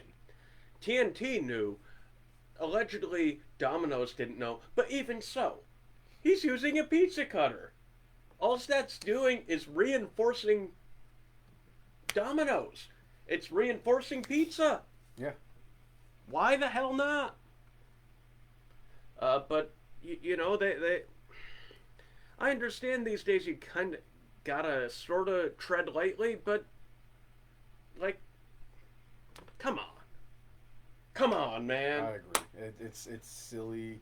That's taking it too far. Yeah. Too far. It's being completely butthurt over something stupid that you shouldn't be getting butthurt over. And you're getting a whole bunch of publicity about. People would have been like, hey, look at that. Again, excuse me. Again, bad publicity is better than no publicity. So, anyway. So, if you like what you've seen, whether this is your first episode or if you're a continuous fan like Nicole, Chris Brown, who is an FN Marks Hall of Famer, Jessica, make sure you like us on Facebook, follow us on Twitter, follow us on Instagram, and subscribe to us on YouTube at the letter T, the letter H, the letter E, the letter F, the letter N, MARKS, the FN Marks. If you like, follow, and subscribe to us, we will do the same back. That has always been our mantra. Yeah? Also, speaking of our Instagram page, I know I've taken a couple of weeks off. I've been having some serious fucking issues with this thing. I am surprised I have not launched this phone. I have launched phones in the past for less than this shit, and the fact that this phone has been pissing me off and I can't even type up like half the letters on my keypad. But Anyway. I will be doing the third bracket of the greatest GOAT entrance song in wrestling history, mega tournament of GOATness. Tomorrow evening, I will be posting that next round, which will be Ruthless Aggression. It's also going to help. It doesn't hurt the fact that I will be at T-Mobile tomorrow too. So, beyond that, make sure you give us a follow on Spotify. So if you're not able to watch the show live, you could take us on the road with you, listen in. Obviously, we prefer if people are here live and can actively engage us. Interact. And talk about professional wrestling with us. Yes. But we're on Spotify. We're on Apple Podcasts, Google Podcasts, and all sorts of places where podcasts are available. And we're also live every week on the All Elite Marks page, and also we stream also simultaneously on the FN Marks page. and make sure you set up notifications for when we're live on either page, that you will be notified, so you could join in and see this brainless motherfucker right here. Yeah, not bad. So I think that's everything. Wait, I think there's one more thing. What's that, brainless one? I think that's because today, the last day of July, by the way, July 31st of 2021, at an astonishing 2,377 days, FM Marks All Out Rock is still alive in the 2015 Royal Rumble. Yeah! One of these times I'm going to do it when I kill the freaking whole thing with the Curtis Axel, and I got this feeling like Eric Rowan is going to come behind me and attack me. He may. It's going to happen. And if we have to make it happen, we'll make it happen. Right. So for episode 232 of the FM Marks Podcast, I'm Jay. and I am the brainless one. Make sure you mark up With your guaco. See you, everybody. Have a great week. And Thanks for we tuning will in. catch you next week. Catch you on the flip side. Yeah! Yeah!